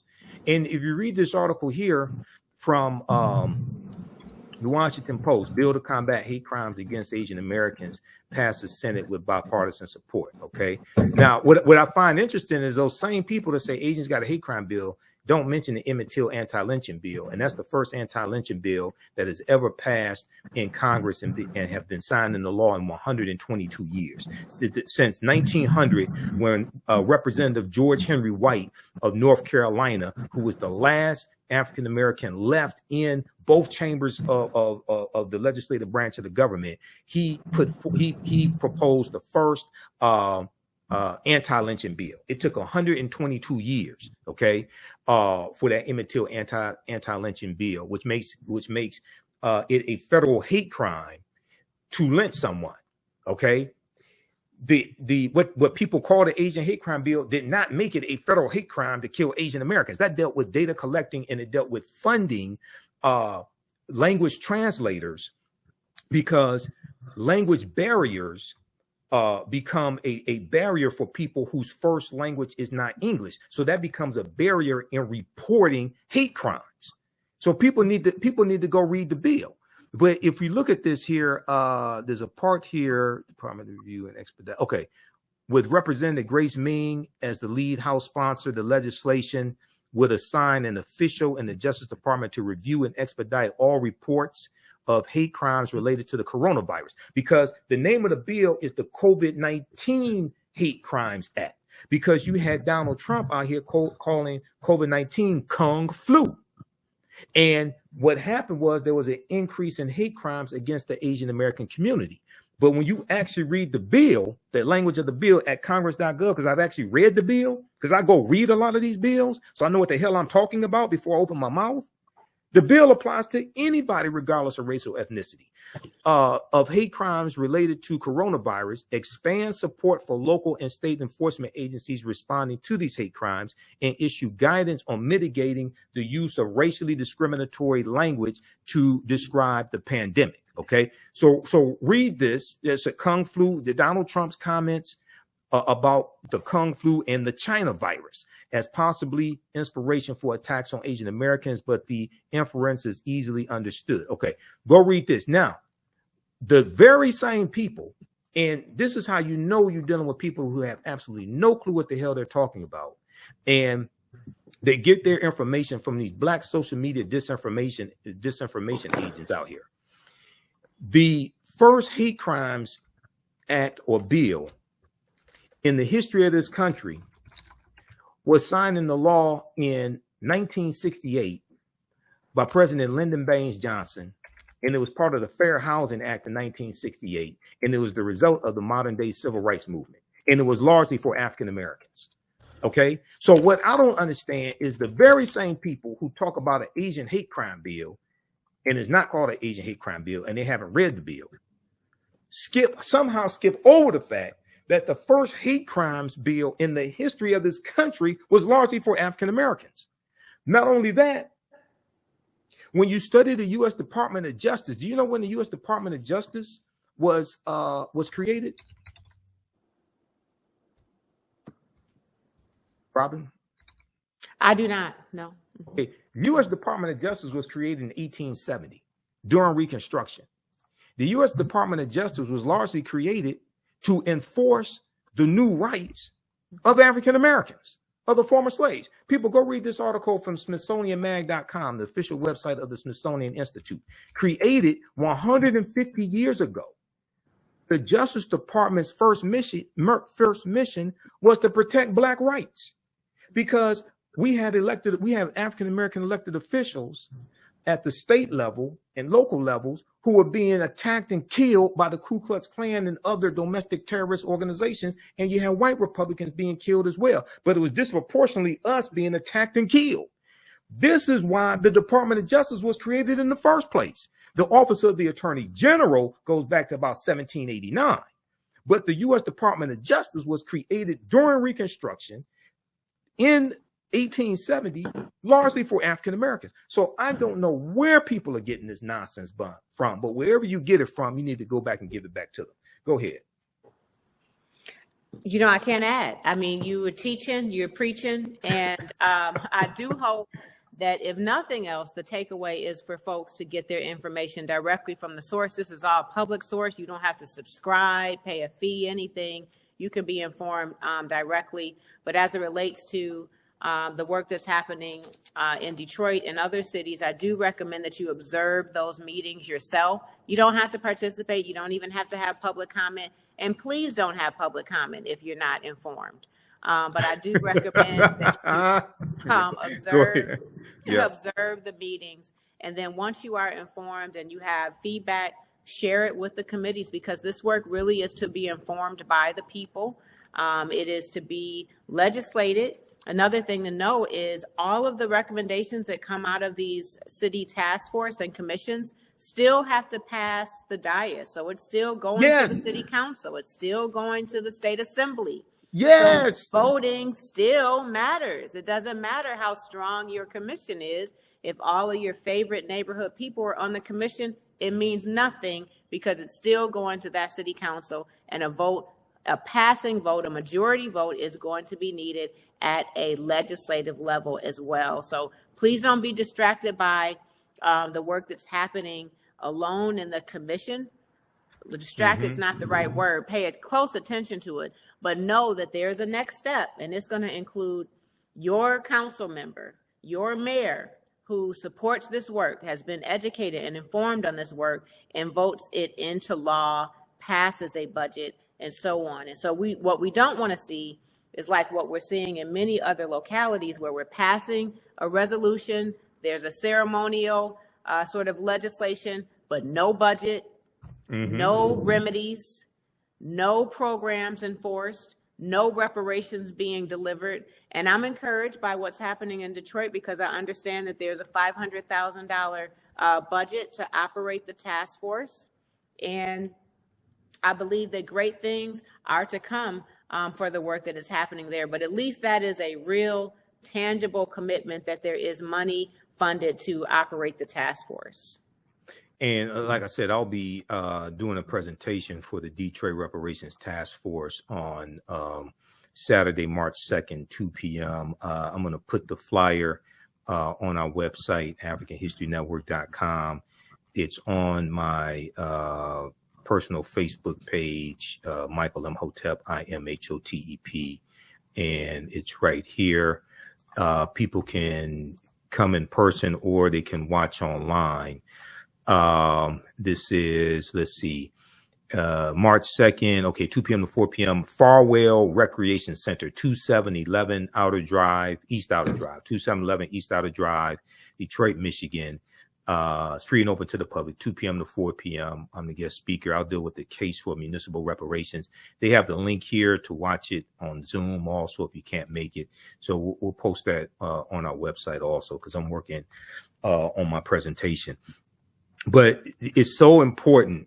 And my teachers, Dr. Leonard Jeffries, Professor James Small, Professor Kabahai Walter Kamene, Dr. Claude Anderson, and Dr. Ray Higgins taught me to do the research first, then speak. And you also learn this in business school, like doing case studies and things like this. I graduated from Wayne State University's business school as well. Lastly here, because we're going to wrap up here, but I was showing from the California Reparations Task Force, because one of the problems I think we run into is keep trying to reinvent the wheel. And what I want people to understand is the California Reparations Task Force spent 2 years doing probably 90% of the work, if not more. And what I mean by that is this is a comprehensive study, a comprehensive 1,000-page report that shows what happened at the national level to African Americans, and they lay out 12 harms. I'm going to show you those 12 harms. Then they show specifically what happened in California and other cities in California. Then they lay out 115 policy recommendations. You don't need another 2-year study from the federal government. Build on this. Build on this. You're going to get studied to death. Yeah. I'm telling you. And then go back and look at the 1968 Kerner Commission report, because they make some of these same recommendations. You're going to get studied to death unless your job is to do studies. Now, if your job is to do studies, then okay, well, that's a whole nother conversation. All right. Now, and Dr. William Spriggs, he passed away. He was an economist, and you would see him often on Roland Martin Unfiltered as well. We were Facebook friends also. We would talk sometimes on Facebook. Okay. Now, they go through and lay out solutions. Okay. Policy recommendations, I should say. Policy recommendations, about 115 policy recommendations. So go read this. You can Google this, but it's also at oag.ca.gov, Office of Attorney General, oag.ca.gov. Okay. Now, when I spoke at King Solomon Baptist Church for the Kwanzaa celebration, I talked some about the California Reparations Task Force, and I laid out a few quick things here. This is one of the problems that we have, I think, and how we're not looking at this strategically. And I talk about the need to focus on present day structural inequities as opposed to slavery specifically. Because, like I said, race-based policies are illegal at the federal level. All the last of the former slaves died in the 1950s. Our situation is different than Japanese Americans. And what we're dealing with are structural inequities that are the legacy of slavery. So I talked about removing reparations from what it is we want to call it, because that becomes a huge target of opposition. And it gets, you have to understand this right-wing echo chamber led by Fox News, but then also conservative talk radio. I haven't gotten to Twitter. I haven't gotten to X. I'm just talking about Fox News and conservative talk radio. Show how these policies are beneficial for everyone, not just African Americans, since most of the people who have to vote for the policies are not African Americans. And then just a few of the policy recommendations that came from California, because there's over 100 of them. Require payment of fair market value for labor provided by incarcerated persons, whether in jail or prison. Fund community-driven solutions to decrease community violence at the family, school, and neighborhood levels in African-American communities. Establish and fund community wellness centers in African-American communities. Eliminate legal protections for peace officers, police officers who violate civil or constitutional rights. Then we have addressing the racial wealth gap. Wealth is what you own minus what you owe. It's the key to economic security. It is what enables families to build a future. Wealth functions in many ways. It provides economic stability during lean times. It opens doors to improving quality of life. It is a dam against the food waters or flood waters of economic catastrophes. It provides access to political power, and it allows us to live and retire with dignity. Okay, they talk about establish and fund community wellness centers, all that. Okay, now the just so everybody knows who hasn't read the executive summary, they lay out 12 harms that happen at the federal level and the state level, California. Then go deal with the history of the 12 harms. 1, enslavement. 2, racial terror. 3, political disenfranchisement. 4, housing segregation. 5, separate and unequal education. 6, racism in environment and infrastructure. 7, pathologizing the Black family. 8, control over creative, cultural, and intellectual life. 9, stolen labor and hindered opportunity. 10, an unjust legal system. 11, mental and physical harm and neglect. 12, the racial wealth gap. Then their policies they lay out are designed to repair the damage of these 12 harms. That right there, I'm trying to tell people, you don't need another 1-year study or 2-year study. They did the work. We need to take that and run with it and craft policies at the federal, state, and local level based upon what they did. Go ahead, sister, and give people your website also again. I completely agree. And that's how we jumped into our work. People ask, how did you do it so quickly in Evanston? We had enough reports. We had reports that were sitting on shelves that consultants did, a ton of money. The case has been made in various ways through scholarship, research, oral history, and so on. We didn't need years to study it. We need to begin redressing it and putting funding behind it. And I do believe the California Task Force findings and their report should be the reference for every committee, commission beginning in this work, because we can borrow from the work that they've done already. It's succinct. Absolutely. It's categorized. It's current. It's up to date. And I do think that should be almost like a guide, a reference for those that are working on reparations. So please do follow me on all social sites. I'm most active on Instagram, but I am on all social sites, Robin Rue Simmons or Robin_5_Ward. That's my ward. Please do subscribe to updates at firstrepair.org. We have a toolkit. We have discussion guides that are very helpful. If you're an ally, we have work on how to be an ally and how to lead a life of repair. I still recommend that you watch The Big Payback. It's still streaming on Amazon Prime. Talk about that. It's a wonderful documentary that was directed by Erica Alexander, who we know as Maxine from Living Singles, our girl. and her colleague, Whitney Dow, who is a very successful documentarian.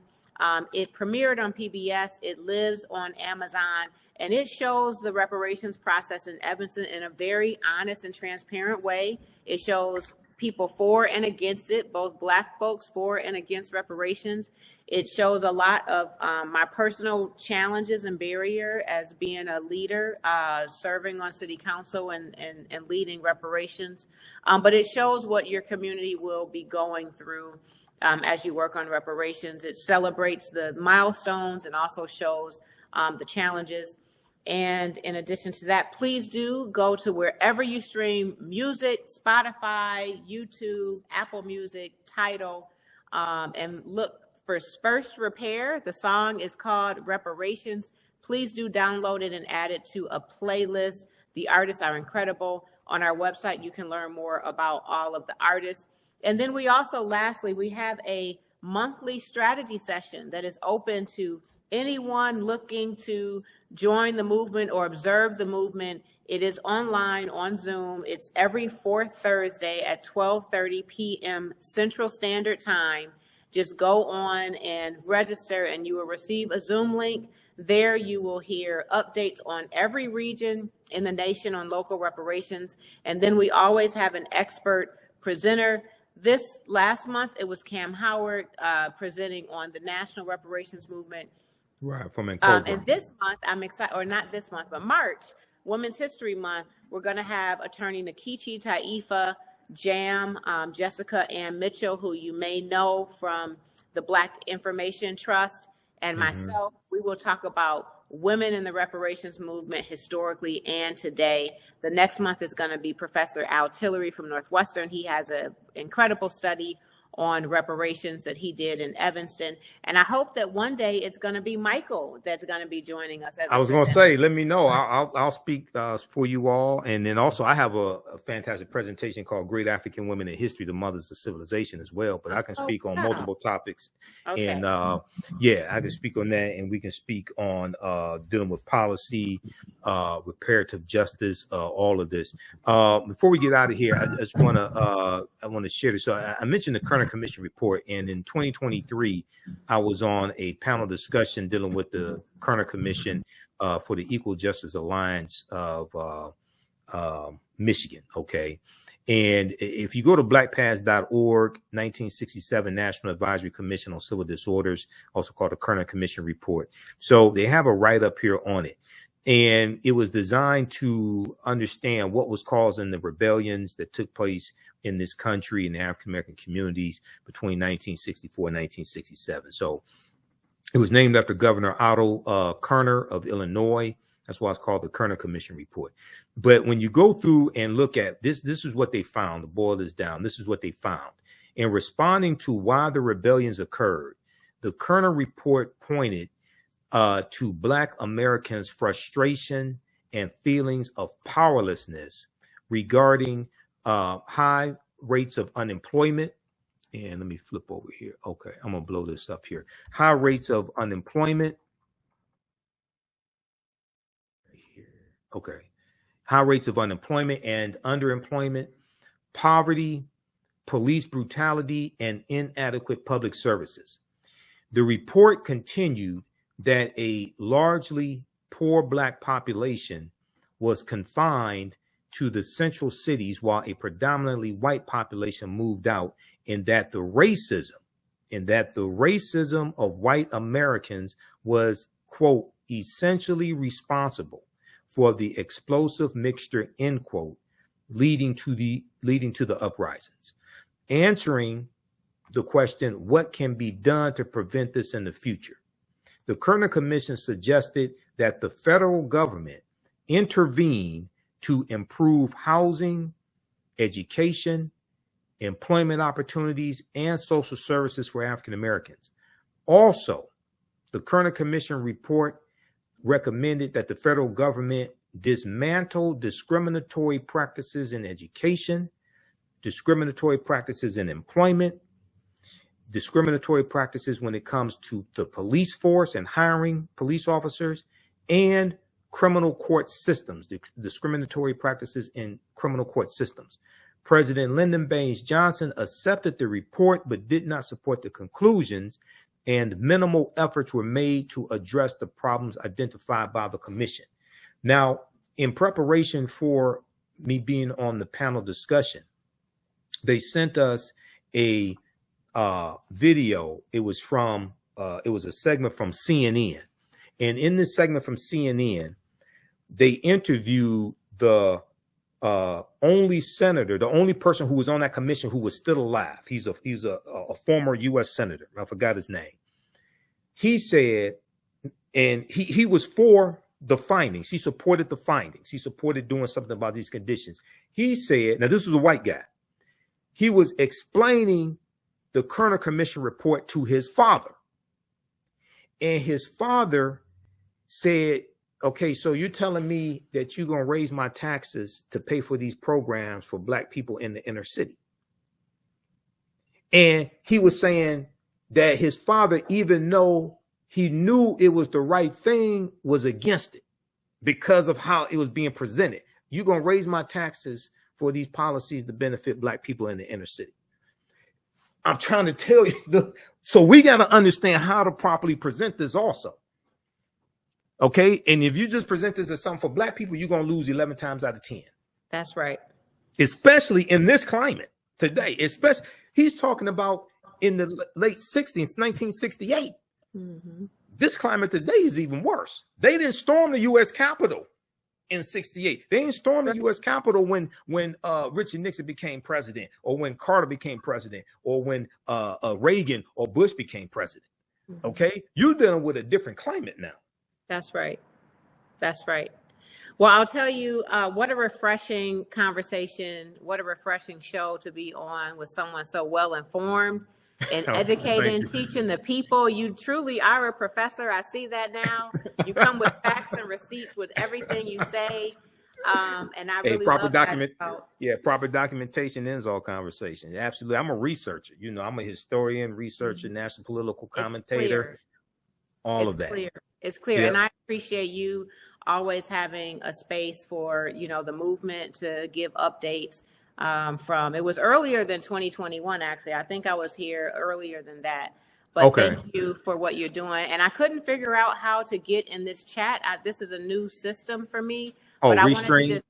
I've never seen WeStream before. But I want to thank everybody that tuned in, everyone that had feedback, comments, whether I agree or not, you're here. And I want to thank you, especially for those that gave encouragement and support, because this work out here is tough. So we appreciate the love and support whenever we can get it, because when we're in these, I don't want to say in the streets, but when we're outside advocating for reparations, it's not always a warm welcome. So thank you. And we get a lot of opposition from our own people, just crazy nonsense, you know, as well. All right, Robin. Okay, well, you have a great day, sister, and we'll be in touch soon, okay? All right, peace. Good night, Michael. And everyone. All right, peace. All right, everybody. So that's Robin Rue Simmons. Hey, I want to give you some quick updates here. First of all, hopefully you like this type of information. A couple of things. You can support the African History Network, $ the AHN show through Cash App and through PayPal as well. We have the information on our website, theafricanhistorynetwork.com. But I teach a 10-week online history course that just started up. And we have class number 4 coming up Sunday, March 3rd, 2024, 2 p.m. Eastern Standard Time. It's called Ancient Kemet, the Moors, and the Ma'afa, Understanding the Transatlantic Slave Trade, what they didn't teach you in school, okay? I deal with thousands of years of history, what leads up to the transatlantic slave trade taking place. You've never seen anything like this before. Now, normally we do this on Saturdays, but like I said, on Saturday, March 2nd, I am doing a presentation for the Detroit Reparations Task Force, and it's the same time that class is, so I have to. We're going to do the class on Sunday. Okay, Sunday 2 p.m. You can register for it. We do the sessions live. All the sessions are archived and recorded. and you can go back and watch them over and over again. Even after the course is over with, you can go back and watch it. Okay. I'm going to put the new flyer up there. This is the flyer for our Sunday, February 25th class. As soon as you register, you can go watch that class. My lesson plan here is here for all 10 classes. So we deal with there's over 200 slides that I created. I've been teaching this class on and off since 2017. I created the curriculum for this class, and I selected the articles as well. There's 80 to 100 articles that we look at here in the class. There are about 15 books that we reference. I show you excerpts of the book on the screen. You don't have to buy any of the books to follow along in class.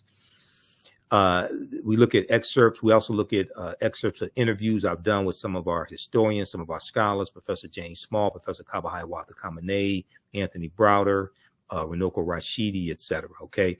But here, this is my lesson plan, and you can download this lesson plan. Okay. So you can follow along with this in class.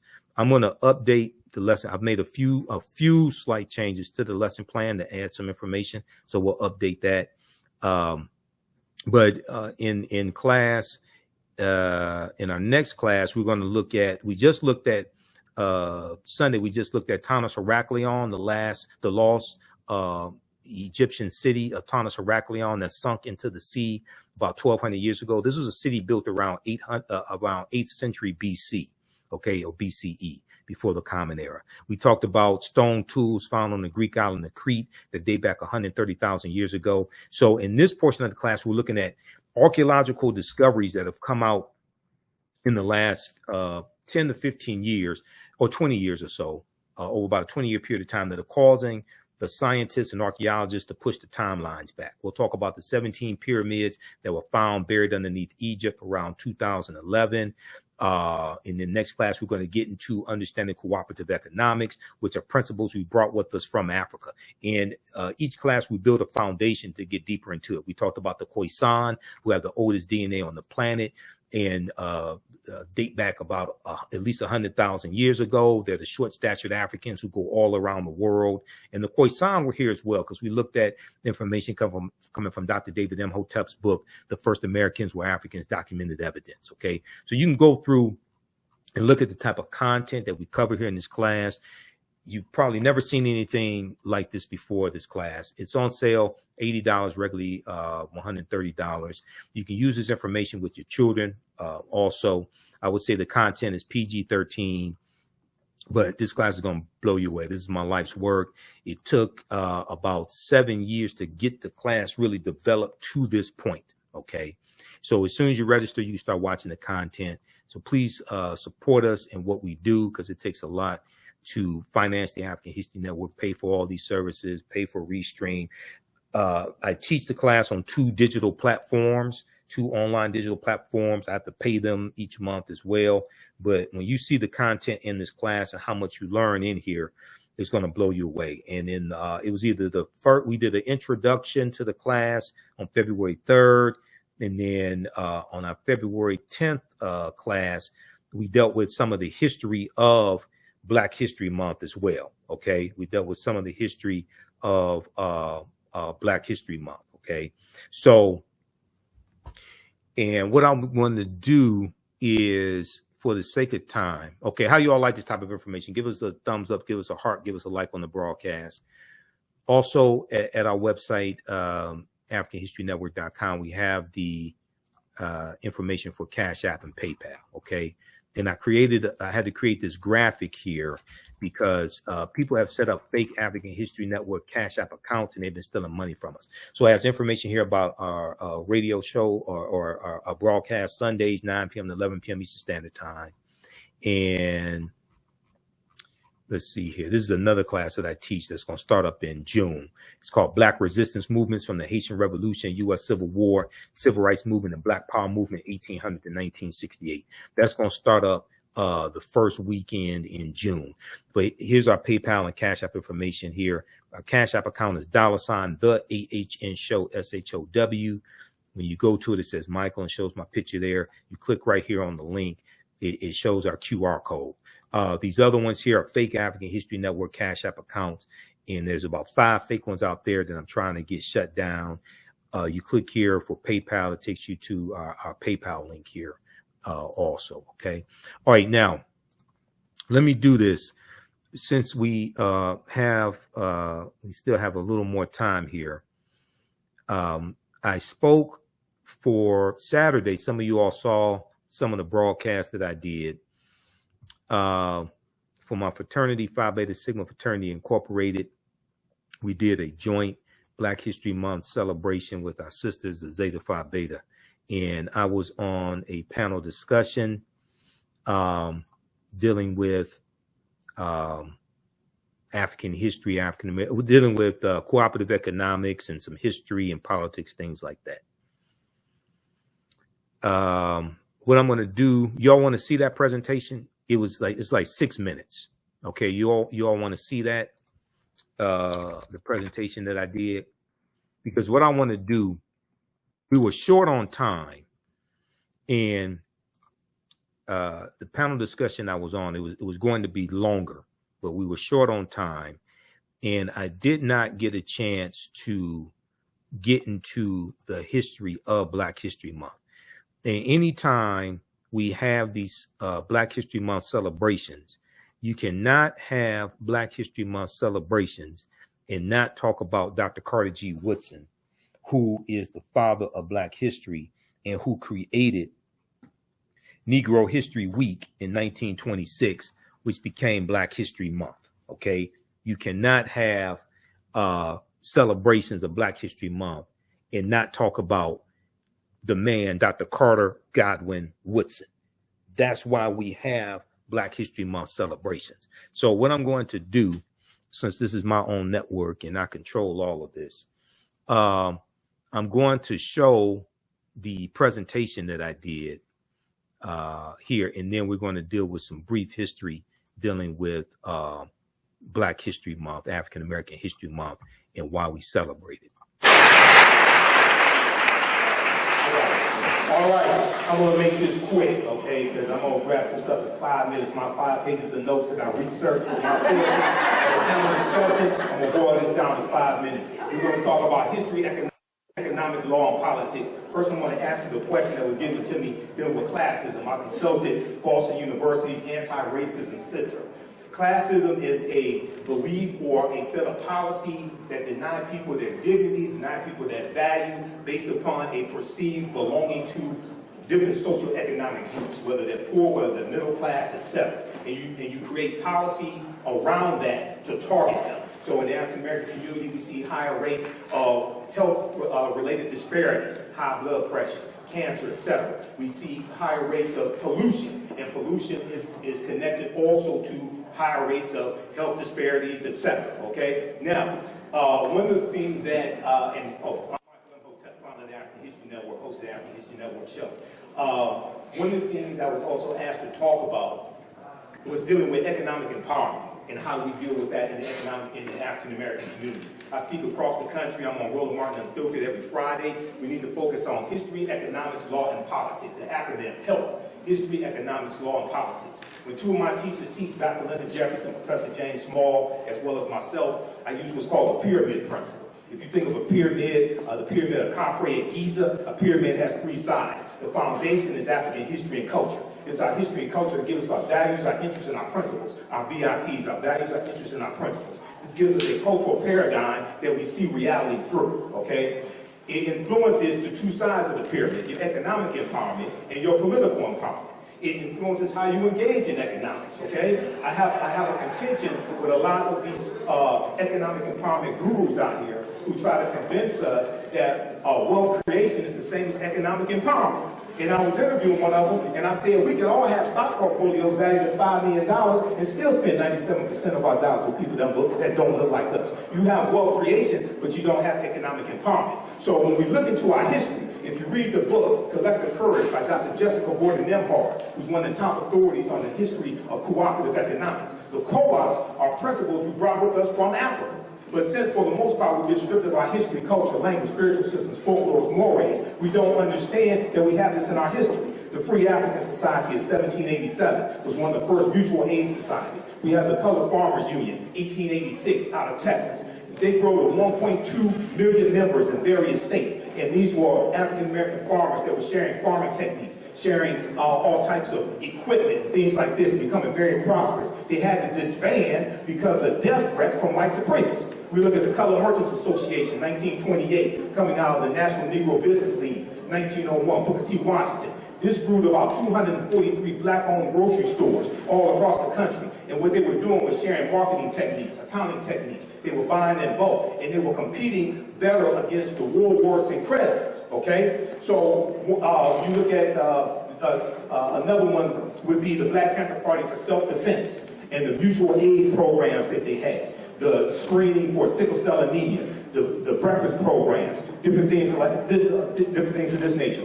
When they were they have programs to deliver food to senior citizens who could not get out of their homes. So we have these different types of co-ops and mutual aid societies in our histories.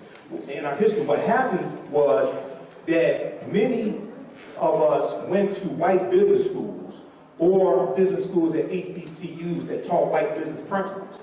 And we tried to bring white capitalism back to the African-American community. And what happened was, when you got rid of the co-ops, you got rid of a lot of the cooperation.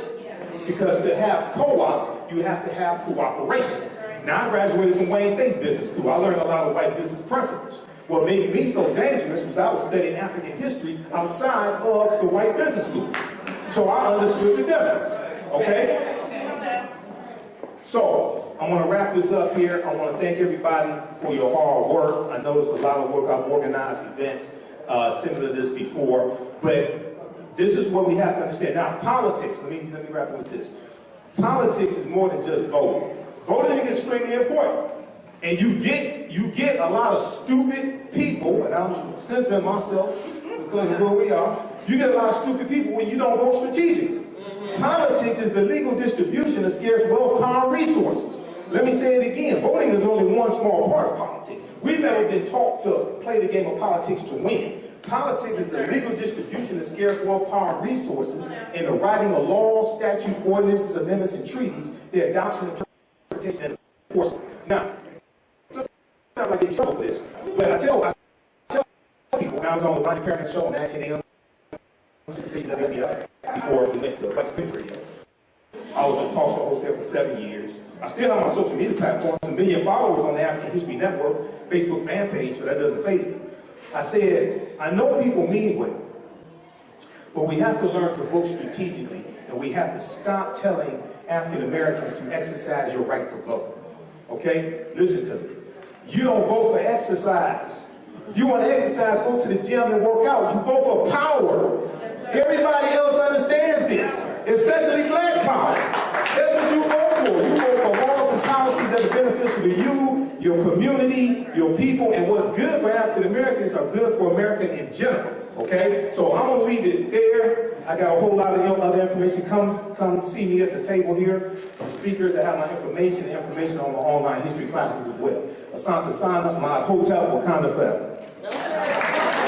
Only 6 minutes and 14 seconds. That's how I do it. Thank you, Brother Imhotep. We're going to pass the mic. So join us. All right. So normally we do. I had, what they did was they consolidated. There were going to be 2 panel discussions, and for the sake of time, they consolidated 2 panel discussions into 1 large panel discussion.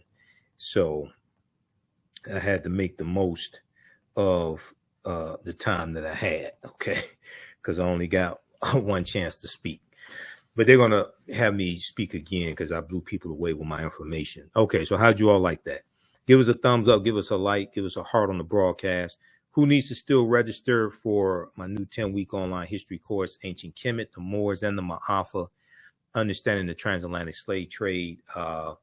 Next class is Sunday, March. It's next class is Sunday, March 3rd. Yeah, March 3rd, 2024. Sunday, March 3rd, 2024 is the next class. Okay, now, we're going to look at this briefly here, dealing with African American History Month, Black History Month. Okay. Let me go to the slideshow presentation, because let's look at this here. And do I have the information for, I have some of the information here for, yeah, I have the information for this year's annual theme. Okay, because there's been an annual theme for Black History Month since 1928 also. A lot of people don't know this. This year's annual theme is African Americans and the Arts. African Americans and the Arts. And I'm going to give you some information on that, because for the most part, the way we commemorate, the way we celebrate Black History Month is wrong. And unfortunately, a lot of us haven't done the research, mean well, but haven't done the research to really understand it. I did the research, and I went to ASALH's website, Association for the Study of African American Life and History, and researched the origins of Black History Month years ago. Plus, I talked to one of the past presidents as well, Dr. Darrell Scott of ASALH.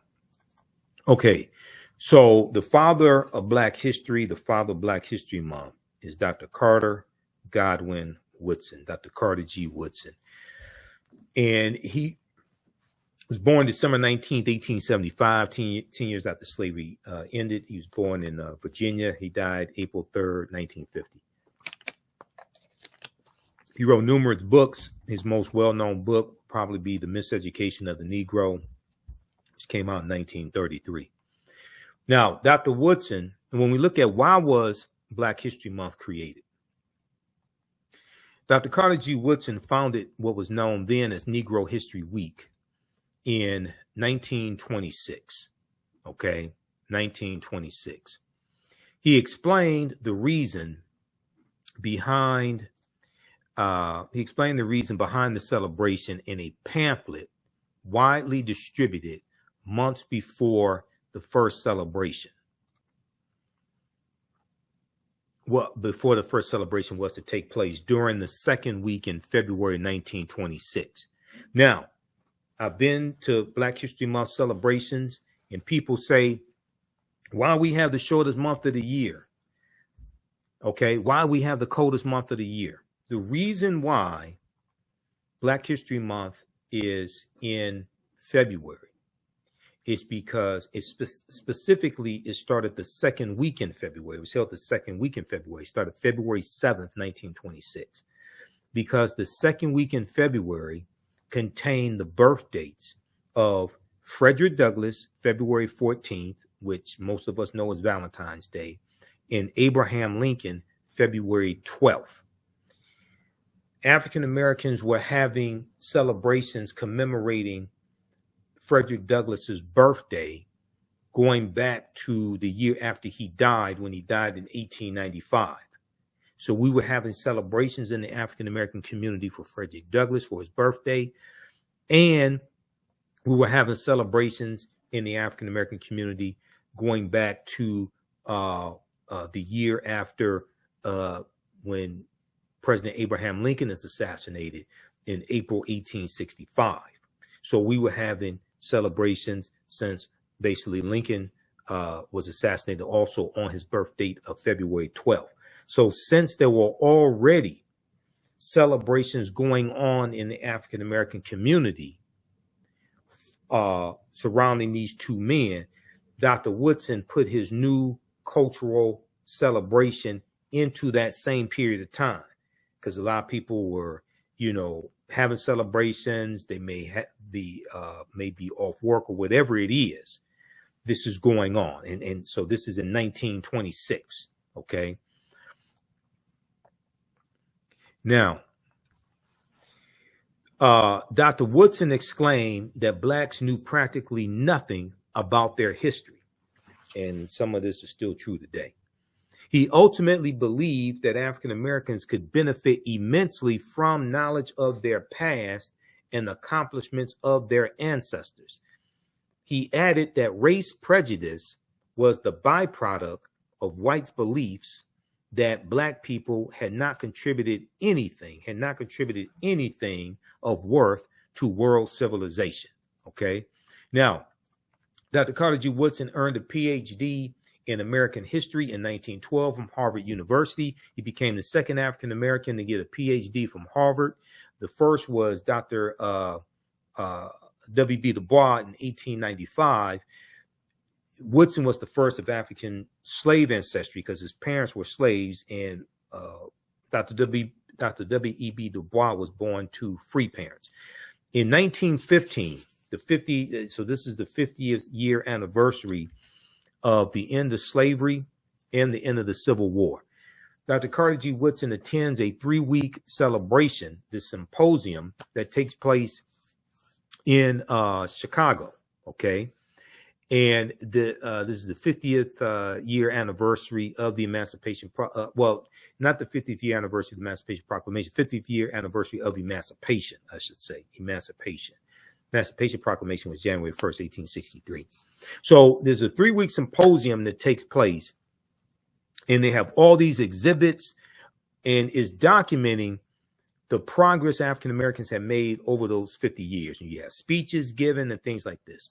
And it's at the symposium that Dr. Carter G. Woodson gets the idea to create an organization dedicated to the study and the preservation and the documentation and the teaching of African American history as well as African history, because he didn't just deal with the contributions of African Americans here in the U.S., but worldwide, as well as on the continent of Africa.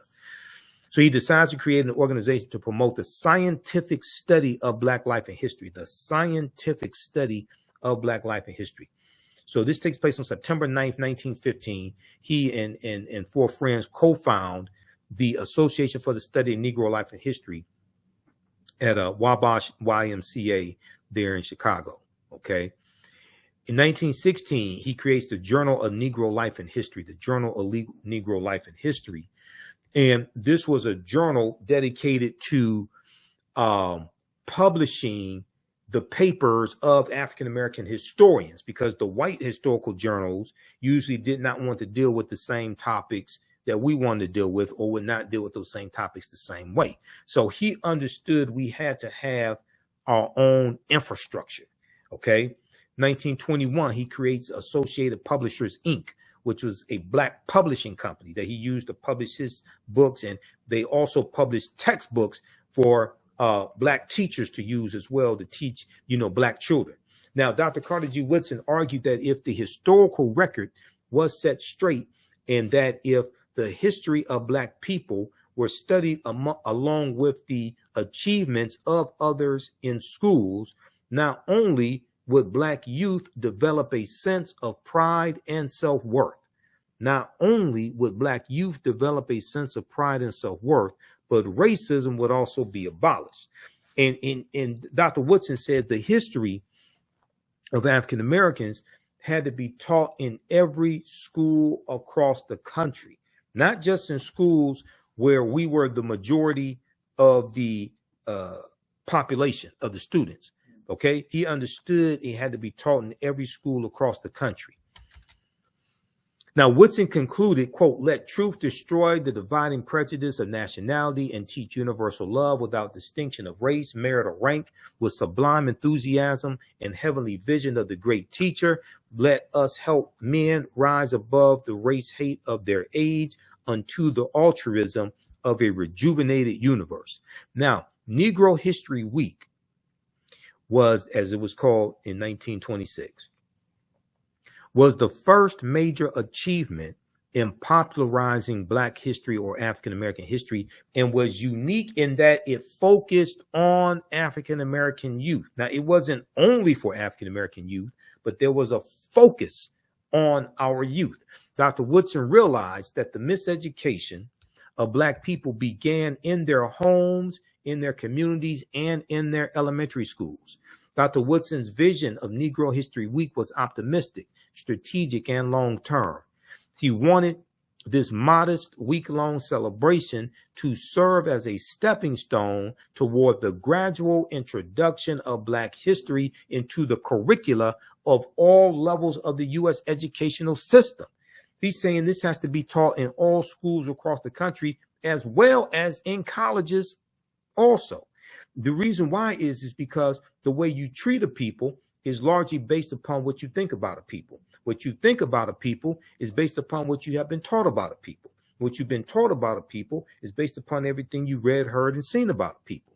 So if you go through 12 years of education and you get a high school diploma, and you're not required to learn the history of African Americans, but you're required to learn American history, world history, American government, things like this. When the history predominantly of white people is required for you to be able to graduate, to get a diploma, so you can go into the military, so you can get a job, so you can go to college. But the history of African Americans is not required to do the same thing. What you're tacitly saying is that these people's history is more important than these other people's history over here. And since people are a product of their history, then you're tacitly saying that white people have more value. White people are more important because you have to learn that history than African Americans are. Okay, so you have this tacit superiority and inferiority ingrained in the educational system based upon whose history is being taught. So Dr. Woodson understood this. Okay, let's continue. All right, how you all like this type of information? Give us a thumbs up, give us a heart, give us a like on this broadcast, and be sure to register for my online history course also. Now, Woodson's vision of Negro History Week was optimistic, strategic, and long-term. Dr. Woodson hoped that Negro History Week would evolve into Negro History Year. He hoped that Negro History Week would evolve into Negro History Year, as he affirmed from time to time. Woodson consistently instructed those observing the week that they needed. Now, everybody pay attention to this. Dr. Woodson consistently instructed those observing African American History Month, Negro History Week, that they needed to diligently prepare for the celebration months in advance. Diligently prepare for the celebration months in advance, and that after mid-February, because it started out as 1 week, after mid-February, they needed to continue acknowledging the role of African descendants in world history, not just in the United States of America, not just the first Negro to do this and the first Negro to do that, and black people making inventions that make white folks' lives easier. That's not what Black History Month was about. That's what Negroes have reduced Black History Month to. They haven't gone and researched the original intent. Quote, Negro History Week should be a demonstration of what has been done in the study of the Negro during the year, and at the same time as a demonstration of greater things to be accomplished, end quote. Dr. Woodson instructed school teachers. Okay? Because what Woodson was saying is that you have to teach this history year round. You have to teach this history year round. That 1 week celebration in February, second week of February, African-American students were supposed to demonstrate what they have been studying year round. Not, this is the only month of the year where you teach Black history. Dr. Woodson said a subject which receives attention 1 week out of the 36 will not mean much to anyone. So the way a lot of this is being celebrated is totally backwards. And it comes from lack of research. People mean well. But I can tell you, I've been to a number of Black History Month celebrations. And people don't even mention the national annual theme. Don't even mention Dr. Carter G. Woodson. What the hell are you doing? This brother sacrificed his life, sacrificed his livelihood to finance the Association for the Study of Negro Life and History. This brother never had children, never married.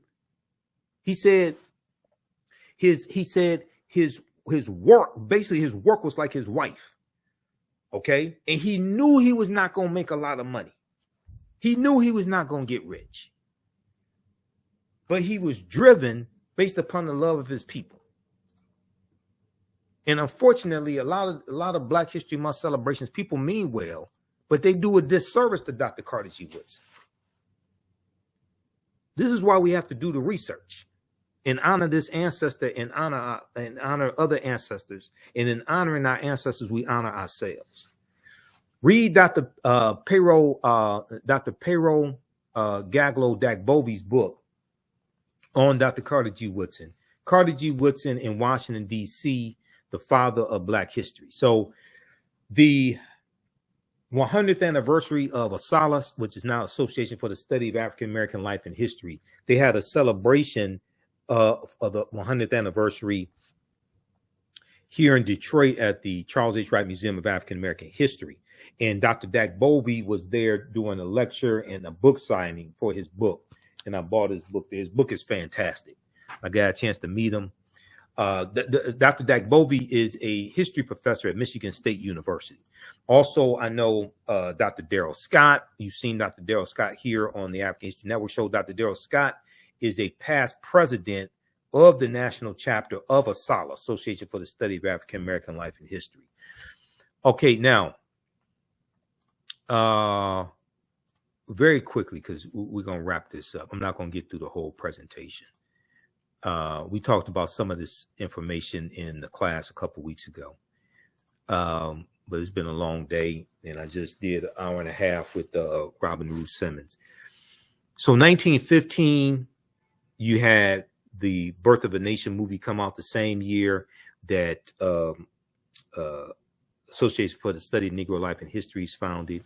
And this movie rejuvenated the Ku Klux Klan. This movie calls Race Riots in the Streets. It had dehumanizing images of African Americans, and it dealt with the period of time it dealt with was slavery, the Reconstruction era, and the Civil War era. Okay, and this movie rejuvenates the Ku Klux Klan because at the end of the movie, the Klan are the heroes. We boycotted against this movie. There's an article from the Root.com called How Black America Rallied to Stop the Racist Film, The Birth of a Nation. There's an article from March 1st, 2015. And I talk about how we used to know when we were being insulted. You know, we used to know when we were being insulted. And today, you know, we sit up here and listen to dehumanizing music,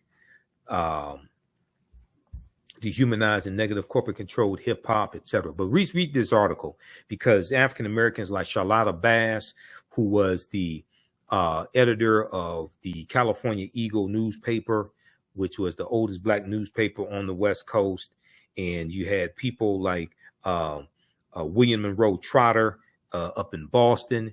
They led protests. They led protests against this movie. Okay, there were protests in the streets, and even when the play "The Birth of a Nation" was playing in Philadelphia in 1906, we led protests against that. Okay, we used to know when we were being attacked. Now we sit up. Some of us sit up, listen to Cardi B, Megan Thee Stallion, Simply Red. Sexy Red, Ruby Rose, Nicki Minaj. We listen to artists like Lil Wayne, Rick Ross. We listen to artists like The Baby, things like this. Negative corporate controlled hip hop. And Cardi B and Megan Thee Stallion win a American Music Award for WAP. They perform WAP at the American Music Awards. Just all types of Simple Simon nonsense. And we're the only people who would tolerate something like this. I'm telling you now, no other ethnic group would tolerate buffoonery like this. And their people being dehumanized. Okay, now, we look at annual themes. Okay, then also the Black National Anthem, Lift Every Voice and Sing, becomes adopted by the NAACP in 1919. This is 4 years after the Association for the Study of Negro Life and History is founded. It was written in 1900 by James Weldon Johnson, who just happened to be a member of Phi Beta Sigma Fraternity Incorporated, my fraternity. So I dealt with this history before. So I have 2 broadcasts recently that we did talking about the history of the Black National Anthem. Read this article here, Lift Every Voice and Sing, the story behind the Black National Anthem that Beyonce sang. Okay. And let's see here. This year's annual theme. Now there've been, this year's annual theme is African Americans and the arts. Okay. Some of the other annual themes for African American History Month, and they've had an annual theme since 1928. The theme, they have a write-up each year on it, an essay on it. It gives direction on how to have celebrations, the content to have in your celebrations, things like this. It gives you purpose. It gives you direction. 1928's annual theme was Civilization, a World Achievement. 1933, Ethiopia Meets Error and Truth. 1935, The Negro Achievements in Africa. 1936, African Background Outlined.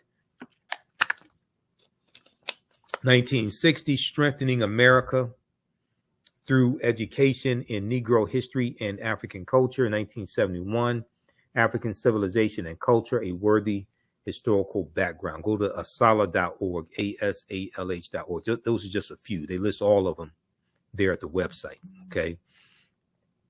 Other ethnic groups have their monthly cultural celebrations. Native Americans have it, Jewish Americans, Haitian Americans, etc. When you study the history of these, they all started before or after. They all started. Most of them started after 1976. 1976 is when when Negro History Week became Black History Month, and was recognized nationwide. And President Gerald Ford did a proclamation recognizing it. Even though in Virginia, some of us had already started celebrating it for 1 month. Okay. Dr. Carter G. Woodson in Miseducation of the Negro said, when you control a man's thinking, you don't have to worry about his actions. You don't have to tell him this. You don't have to tell him, do not stand here or go yonder. He will find his proper place and stay in it. You do not need to send him to the back door. He will go without being told. In fact, if there is no back door, he will cut one for his special benefit. His education makes it necessary.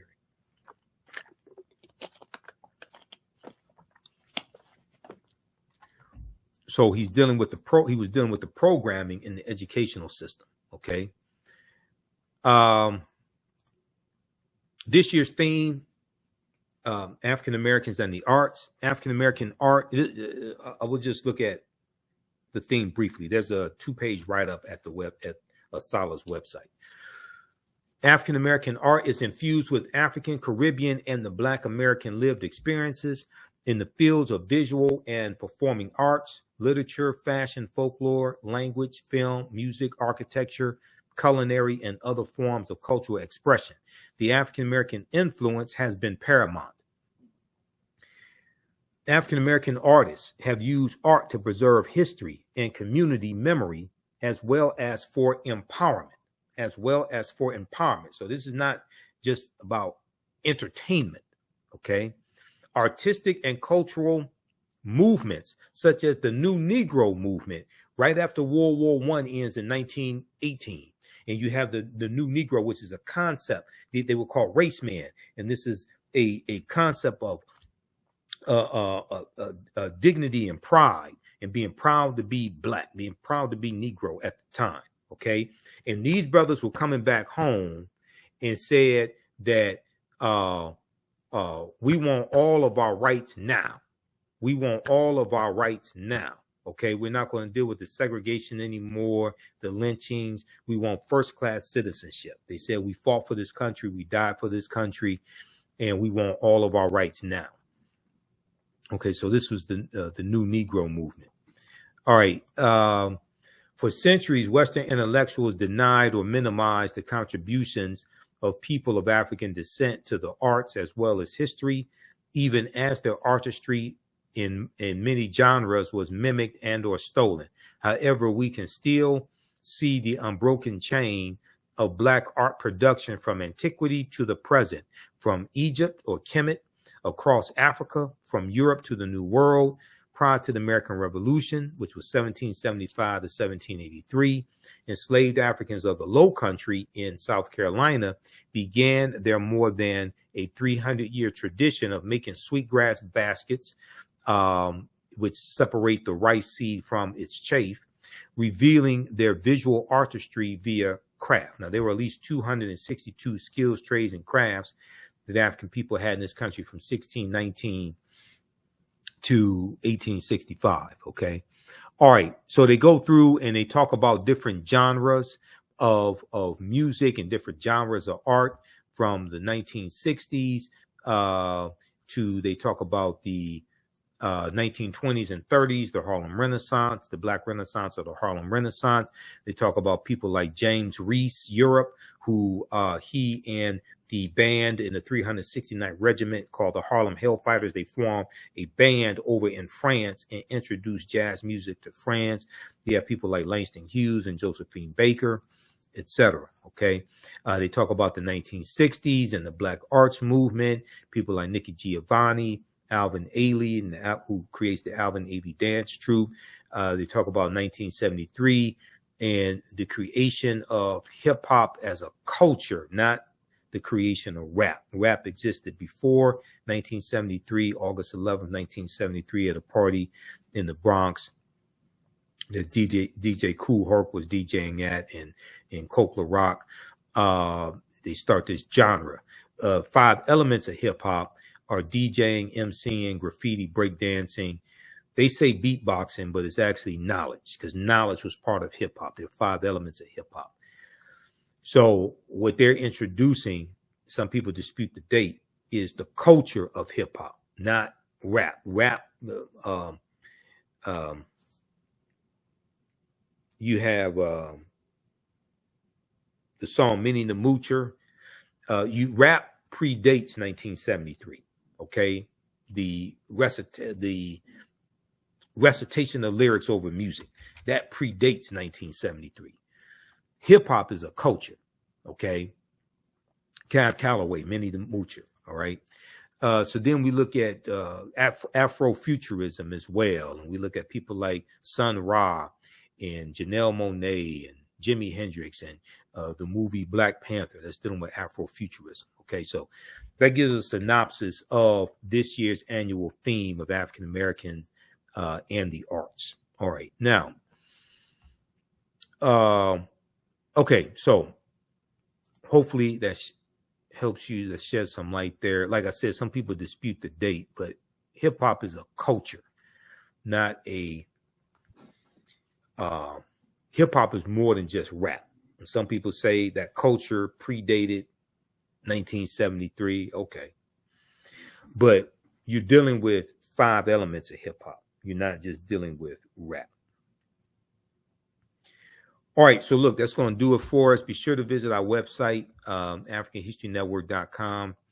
Register for my online history class that we do normally on Saturdays, but this coming Saturday, I'm presenting to the Detroit Reparations Task Force. So our next class will be Sunday, March 3rd, 2024, 2 p.m. And we'll get the new flyer up. But click right here to register here for the class. Class is on sale $80. Our lesson plan is here, so you can download the lesson plan and follow along in class also. Okay. And you support the African History Network, $ the AHN show through Cash App. $ the AHN show through Cash App, also through PayPal, paypal.me/the AHN show. This helps us keep doing the research, stay on the air, keep broadcasting, pay some of the bills. So all the people who are commenting here, and even the ones that don't know what they're talking about, you can support us also. We have to get out of here. Remember, right now it's correct. Wrong behavior is not over till we win. Wakanda forever. We'll talk to you next.